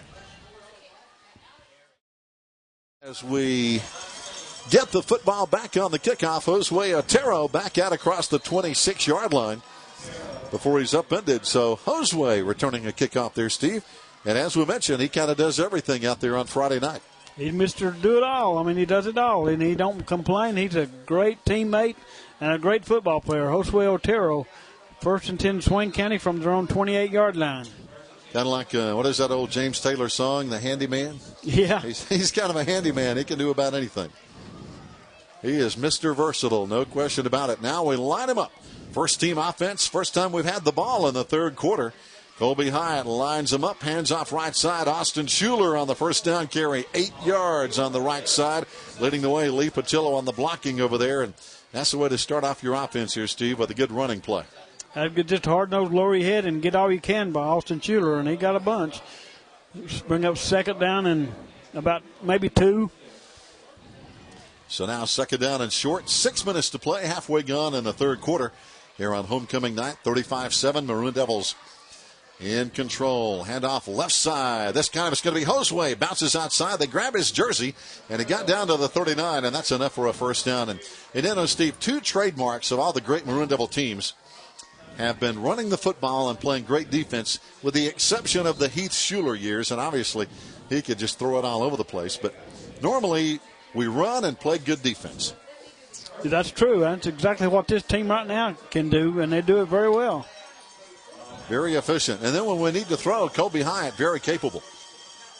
First down and 10 from the 41. Colby is going to hand off, and good fake on that play as he... Austin Schuler. Yeah, Austin Schuler got it. And as we mentioned, Blake Wright and Garrett Lane not dressing tonight, so they won't be carrying any in the fourth quarter when normally the second team's been playing. Matter of fact, in the last 2 or 3 ball games, Steve, the second team's been playing almost the whole second half. Austin gained 6, 2nd and 4 for Swain County. So now Colby on the keeper, and he's going to keep it. Got a yard, but they kind of figured us out on that play. He faked the handoff and then started to pitch it back, but he kept it himself and didn't get anything, maybe 1 yard. Alex Orega on the tackle for Andrews. 6 minutes to play, third quarter. Next week, we're going to play our final road game of the regular season at Rosman. And then our final home game is going to be right here, October 28, as we host the Murphy Bulldogs. And we want all our Maroon Devil fans to be out in force on that night to see us wrap up a Smoky Mountain Conference championship. There we Austin go. Schuler, there we he's go, in the Austin. secondary. One guy to catch him. Oh, and that's we got Orega. him at the 20. Got it from behind, had the angle on Schuler, and brought him down, but Steve, he almost took that one all the way. Almost. He was off to the races. He couldn't quite make it. Austin Schuler, a big gain down to the 20-yard line of Andrews.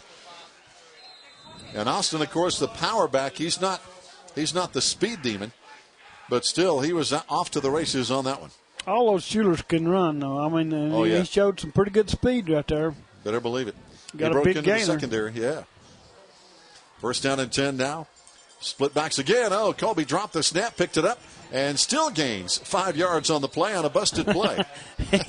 He did. He dropped the snap right on the ground, picked it up, and followed the center, and got turned to flip, but he gained about 5. Yeah, that's what you call focusing on the football. Yeah. He never wavered from his primary duty, and that's possession of the football. I know it's a long way to Rosman, but this coming week we're at Rosman, and that's really important that we have a good following over there, so let's all come out and follow our Maroon. Rosman's good. Right. They whipped Robbinsville last week, and they're whipping Cherokee soundly tonight. Hand off to the left side. It's going to be Josue. And, boy, he couldn't find any place to run that time as Dylan Perone comes up. And that's the first time tonight, I think, that Josue has not had positive yardage. They were all over him. Yeah. He had nowhere to go. Nowhere to run. Like they say, Muhammad Ali said it, I think, best when he used to fight in the heavyweight division. When you get in the ring, there's no place to hide. Yeah, that's right. 2nd and 5 turns into 3rd and 9 now for Swain County. Ooh, lost on the play. Now it's going to be Colby in the shotgun. Got 2 wide receivers on the right side. Going to throw it. Has time, fires, got his man. It's going to be complete, but it's going to be short of the first down on 3rd down.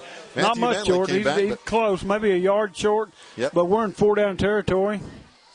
4th down and a yard coming up, and you know we're going to go for it with 4:10 to play in the 3rd quarter. Alton Schuler checks in. Josue Otero. So now at the 12-yard line, 4th down, and we'll call it almost 2 yards to go. Yeah, 4th and 2. Yep, need a couple of yards. Colby under center this time. And he runs it straight ahead. Keeps it first down. He's all the way in, and he's still into going the end zone. in. Yeah. It's a touchdown. Colby Hyatt had his turn in the end zone. No early whistle on that one, Steve. I kept waiting for him to blow the whistle, but he wasn't finished yet. What is that, 5 different players now for Swain County have scored tonight? Yes, indeed. Josue scored twice. Austin Schuler scored once. Yep. Now it's Colby Hyatt and Cody Rich. So you're right. So let's spread the scoring around, if you will. 3:45 to play in the 3rd quarter. Now Evan Sneed for the point after touchdown. Matt Manley gets it down. Good holding. And that point is good. So now it's a 42-7 Maroon Devil lead with 3:45 to go in quarter number 3. Fans, stay tuned. We'll be back.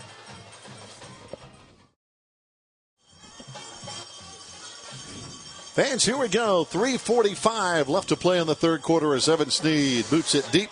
And it's going to be Collins from the 7-yard line. Back out to the 15, 20, 25 to the 22-yard line comes Jordan Collins for the Andrews Wildcats. And Steve, we would be remiss if we didn't congratulate the homecoming queen here at Swain County High School for 2011. And that is Miss Mary Shell, our homecoming queen. Beautiful young lady, well-deserved, I'm sure. And congratulations very much. And we understand a very, very smart, intelligent lady as well in the classroom. I'm sure. So congratulations to Mary Shell, homecoming queen. And you know a little about that. Your daughter was homecoming queen. That's been about 5 years ago, I think it was. But, yeah, you're right. She was. Yeah. That was quite an honor, and she still appreciates that very much. That's something these ladies will never forget. That's been longer than that. That was the 04 team, I believe it was. It's been a while. That handoff to Collins. He got a yard, and that's all. 2nd and 9 coming up. No, she had a birthday the other day. She's 23. So it's been, what, 5 or 6 years? At least, yeah. So that means your dad's getting older. It does. It's better than the alternative, I promise you. Hey, that's exactly right. Somebody was complaining about having birthdays the other day, and I said having birthdays is a lot better than not having birthdays. Yeah, that's true. So be very thankful for all those birthdays. Handoff. No, it's going to be Curtis tossing this time. He hadn't done that all night. He tossed it, and boy, it didn't work out at all as they are throwing for a loss. So they tried to pitch it, and it blew up on them. Austin Schuler threw him to the ground. Yes, he did. Austin was fired up, and he came on that play. He was not fooled at all.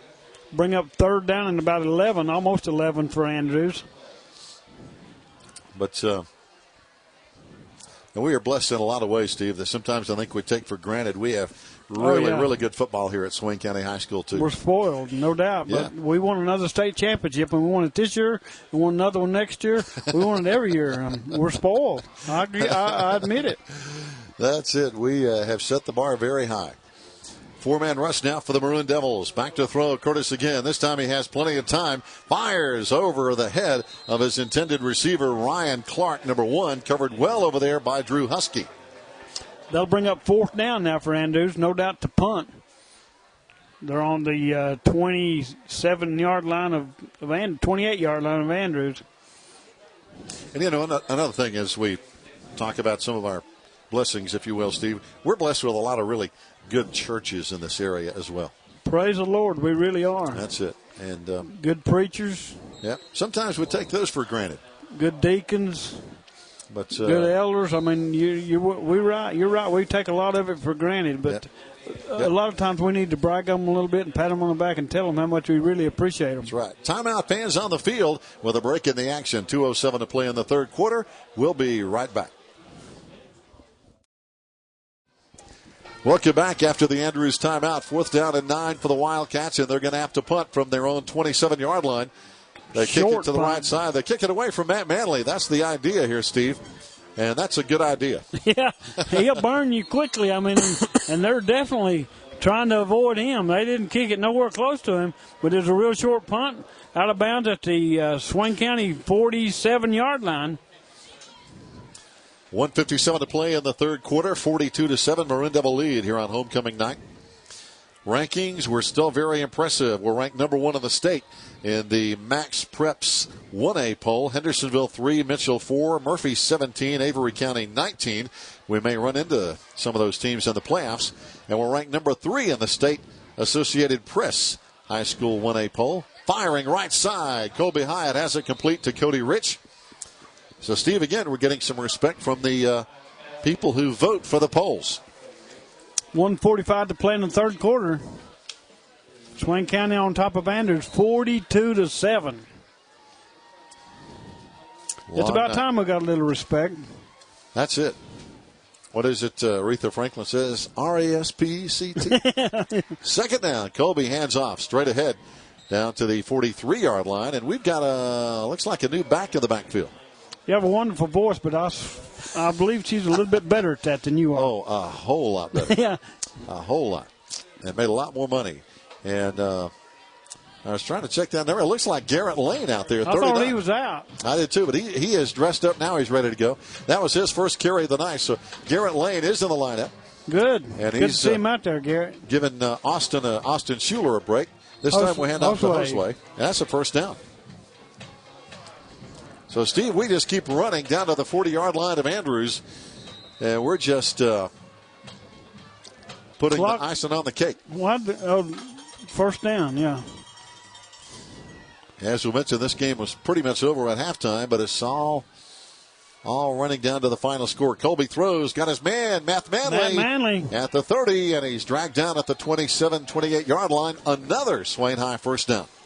That stick of dynamite almost got outside, but he was finally brought down by the Andrews defender. Yeah. 1st and 10 on the 28-yard line of Andrews. Maroon Devil offense clicking along, doing a great job as always. Now 283 yards on 37 plays tonight in total offense. Here goes Garrett Lane. Oh, Garrett's still fighting. And, boy, those blockers are still blocking. You can see them fighting out there. 52, Tyler Cook, and 61, Corbin Panther. They didn't stop hitting until the whistle blew. That's going to be the last play of the third quarter, though. So the third quarter rolls to an end. Our score from Swain County Memorial Stadium and Boyce Dietz Field. Swain High 42, Andrews 7. And they're going to run one more. Here we go. They did. They got another one off. Colby Hyatt's going to keep it right side down to the 15, down to the 10. Spins and the ball is loose. Andrews has it on a fumble. And they have it at the 6-yard line. First down, Andrews. When we come back, that's the final play of the third quarter. And it ended kind of sourly for the Maroon Devils. Fans, stay tuned. We'll be right back. 3 quarters are gone. 1 quarter left to play here at Swain County Memorial Stadium as the Maroon Devils lead 42-7 here on a Friday night over the Andrews Wildcats, rocking and rolling on a homecoming night. And Andrews with the football, as that third quarter didn't end the way we wanted it to, as the ball popped out when we were trying to forge ahead for some more yards. Andrews picked it up, Steve, so they have the ball, but they've got to go 95 yards to score here. And not much time to get there. It's the fourth quarter, and they trail 42-7 to our Maroon Devils, and the clock is counting. 11 and a half minutes to play in the ball game.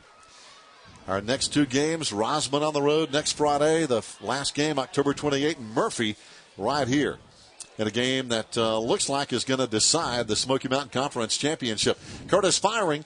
His pass incomplete. Good coverage over there by the Maroon Devils' Drew Husky, because Steve, at last check, Murphy was winning big.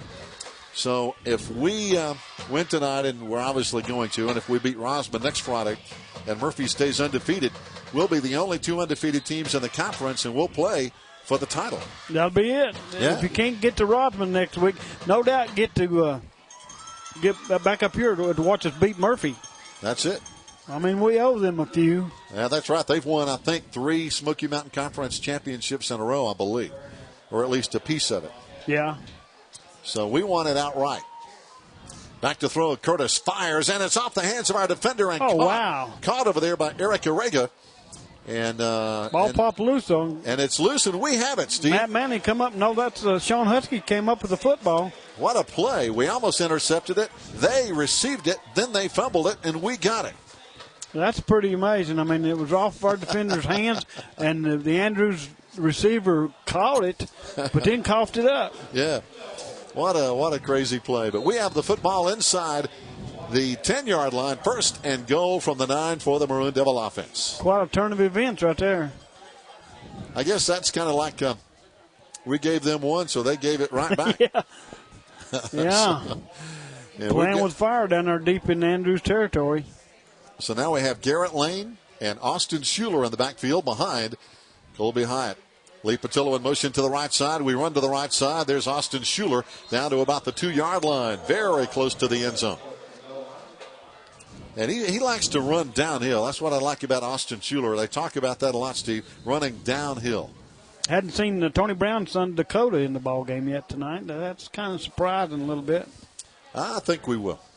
This may be the last hurrah for the first team offense. And there's Austin in the end zone. Touchdown, Maroon Devils. It's a 48-7 lead. Wow. So Austin now is having a pretty good night. That's his second touchdown. 10:57 to play. 48-7. Wow. And we're starting to rack up the yards. 41 plays, 314 yards on offense. Andrews, 51 plays, 176 yards. What was the score last week? 49-7? I think you're right, Steve. Evan Snead is almost automatic, and that's what it's going to be after he kicks this one through. No, it's blocked. Uh-oh. No, I knew I shouldn't have said that. You jinxed him, Steve. Blocking it was number 15, William Morgan. And that's, I think, the first maybe extra point we've seen blocked this year.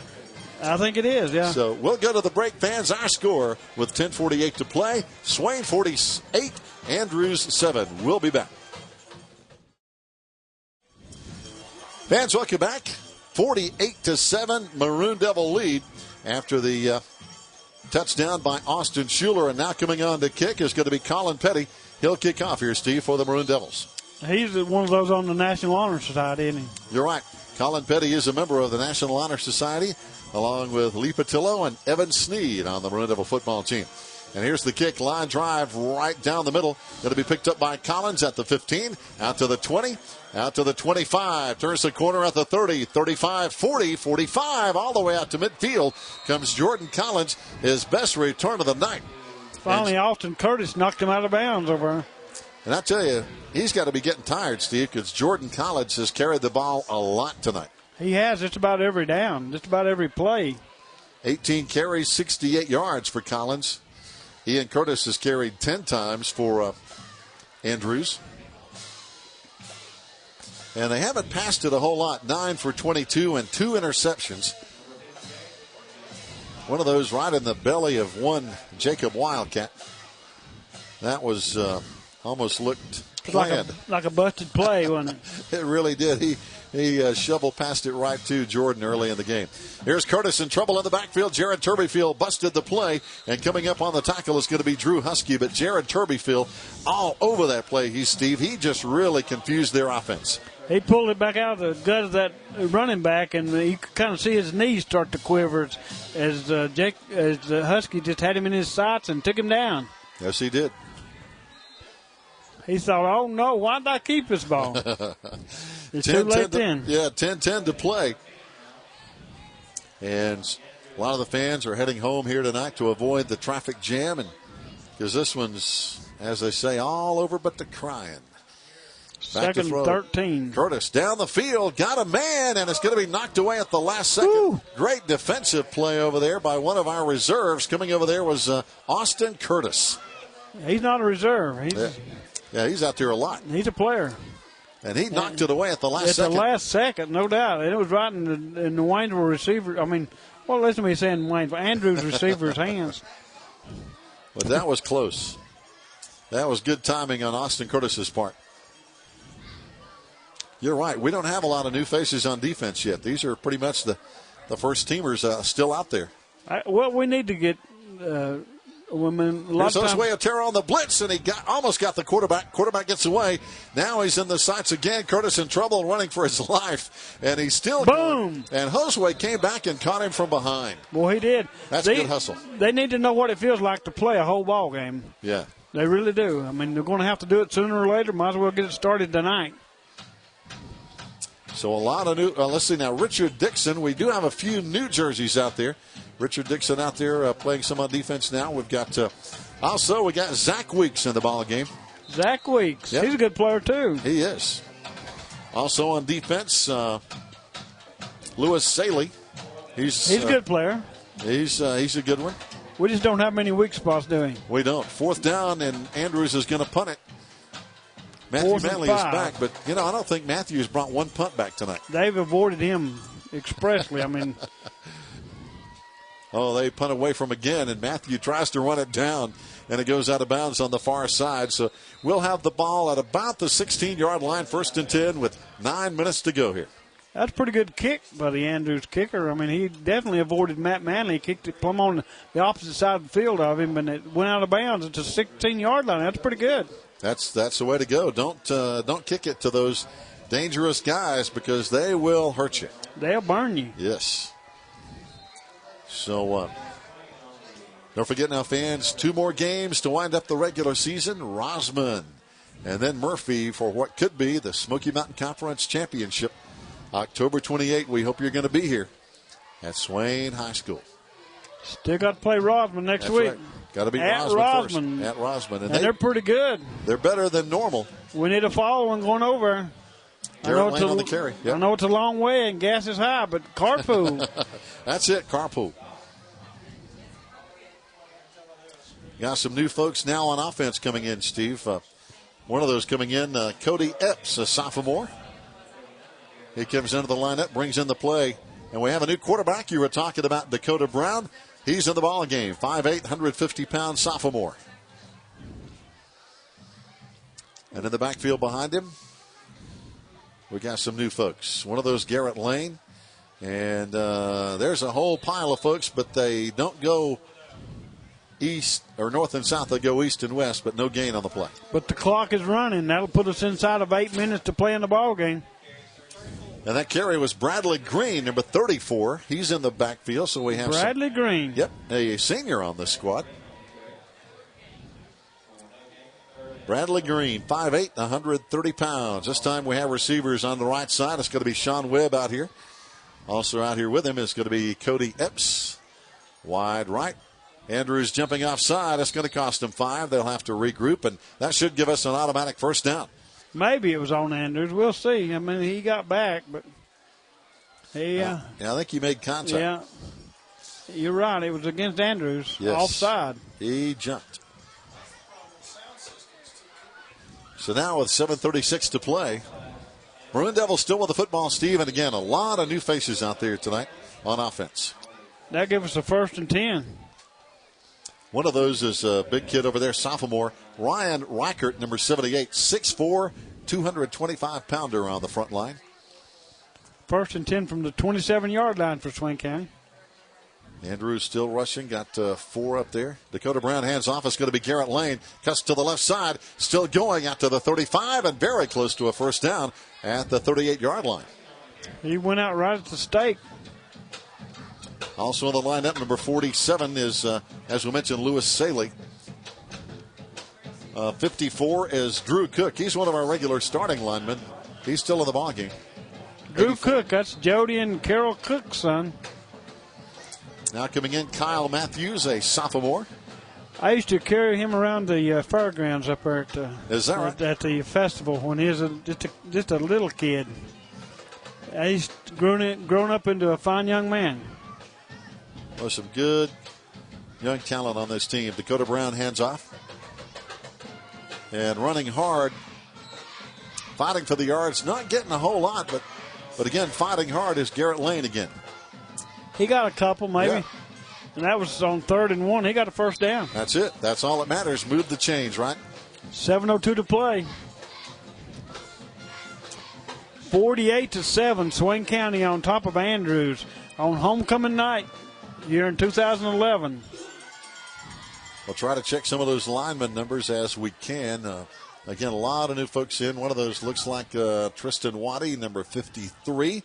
On the right side of the line, we throw. It's going to be. He caught it. Did he catch it? Well, no. Now they say incomplete.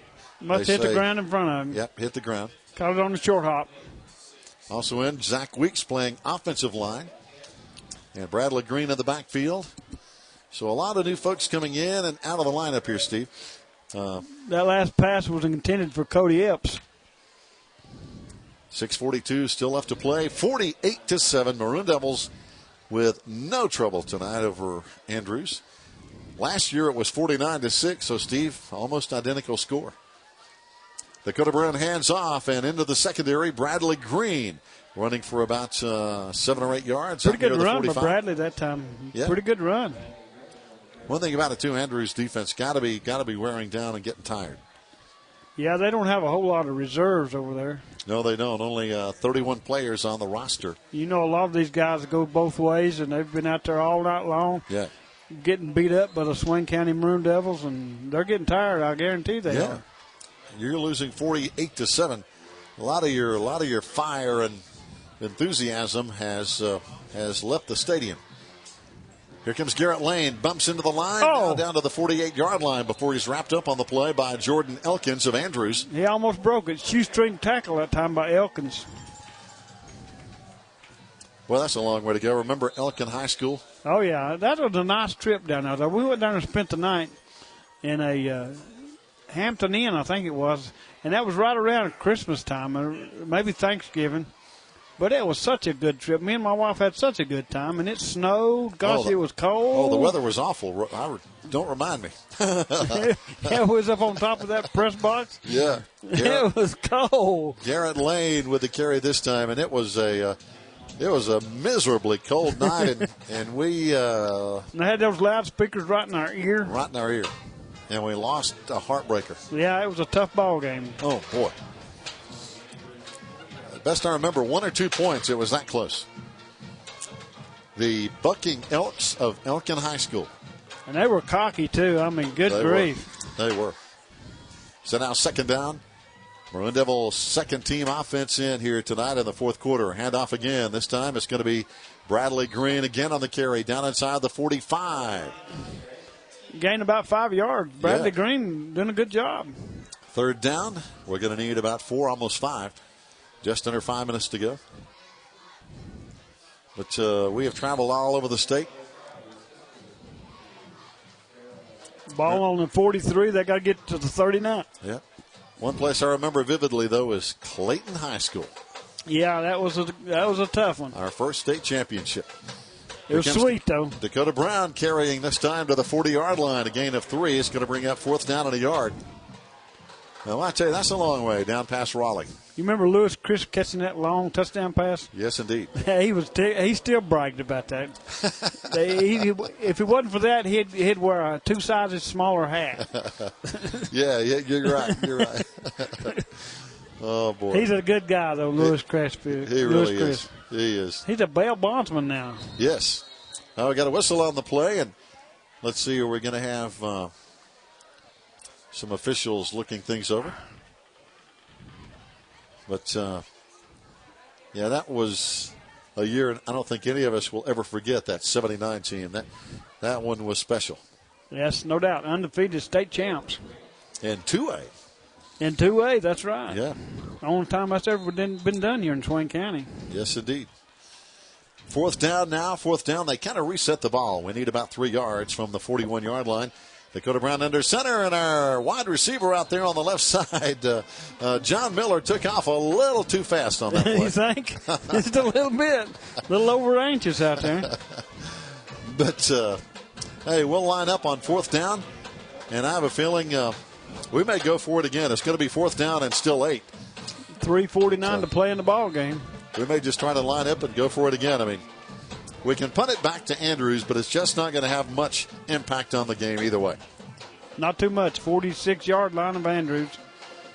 Fourth down and 8 for Swain County. Play clock down to 10 seconds, though. We're either going to have to hurry, or we're going to have to call a timeout, or we're going to get a delay of game. One of those 3 things. They're not going to snap it. They're going to call it a 3, 2, 1. Yep, delay of game penalty. We're going to back up 5, and now we'll probably come on and punt. And nope, we didn't get a delay of game. They actually called timeout. So Swain calls time, 3:23 to play. It's 48-7 Maroon Devils in the lead, and we'll be right back. Dakota Brown hands off. It's going to be Garrett Lane on fourth down and 8, but Andrews is having nothing to do with that as they stop us cold, and it's going to be Andrews' ball. So I think, Steve, that is the first time we have been stopped on fourth down. Of course, we have a whole new offense in. And it's going to be Andrews' ball now with 3:19 to go. That play took, 4 seconds? Clock stops on a change of possession. Yes, indeed. First and 10 Andrews from the 47-yard line. I want to thank all of our folks. Joe Holt doing a great job. Our engineer and cameraman, and Catherine back at the studio at WBHN. Joe's pretty phenomenal, isn't he? He really is. Don't tell him I said that, though. Okay, yeah, I won't tell him. First down and 10, it'll be our secret. Here comes Jordan Collins, and all their first-team guys are still in, and he's stuck for a loss. And coming in on the play is going to be 52, Tyler Cook on the tackle for the defense. I think he's Drew Cook's cousin, I think. I'm not positive about that, but I think he is. Number 52, Tyler Cook. They're both seniors. Tyler Cook, 5'11", 205. Drew Cook, 5'10", 235. So they're both big, strong kids. Yeah. And good players, too.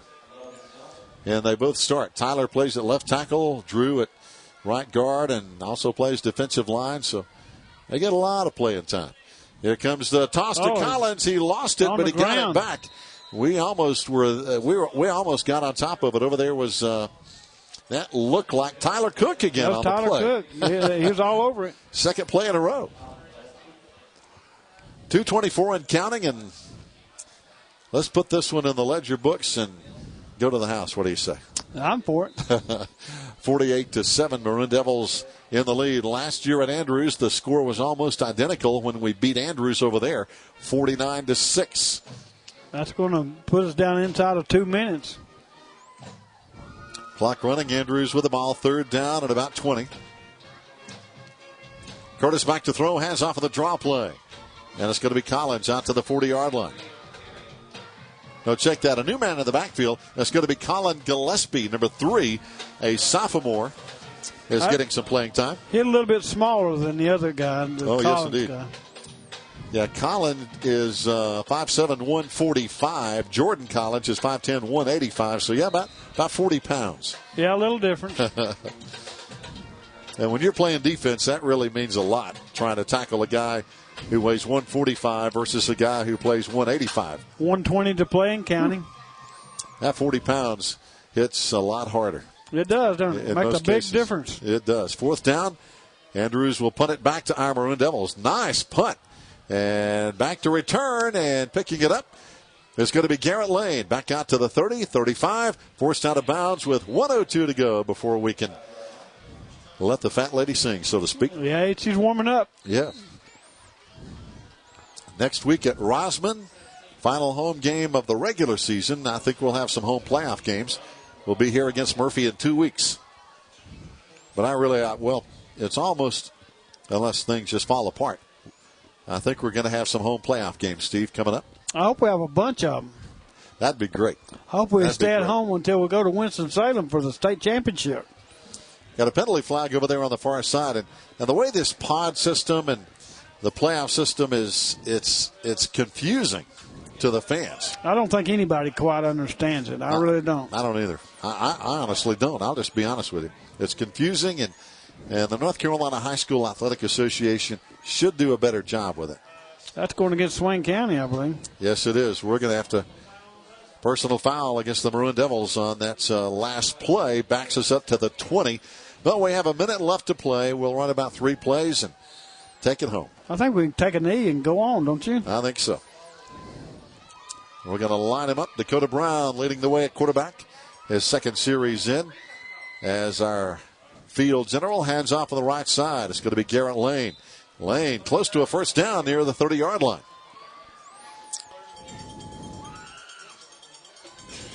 So some good running there. And 44 seconds and counting. Clock is running. Looks like one more play, Steve, is all we're going to have to do, and that's it. And our Maroon Devils will improve to 8-1 overall, 4-0. Here's the victory formation. We'll hit a knee, and this one is going to be done, Steve. Clock running 24 seconds. That's the last play we'll have to run. So, again, Murphy is 4-0. We are 4-0 in conference play. We're 8-1 overall. And it's all pointing to the big showdown in 2 weeks, but Rosman coming up first. Got to do that first. Let's get over our next Friday night, this coming Friday night. And take on the Rosman Tigers. Fans, that's going to wind it up here on the Maroon Devils Network as the Maroon Devils come away with an easy win, 48-7 here tonight on homecoming night. Again, congratulations to Mary Shell, our homecoming queen. And Steve, it's been another fun night of broadcasting. It surely has. 48-7 is our final. Swain County on top of Andrews on homecoming night, 2011. Fans, thanks for listening and watching. Join us again next week as we take on the Rosman Tigers. Good night, everybody.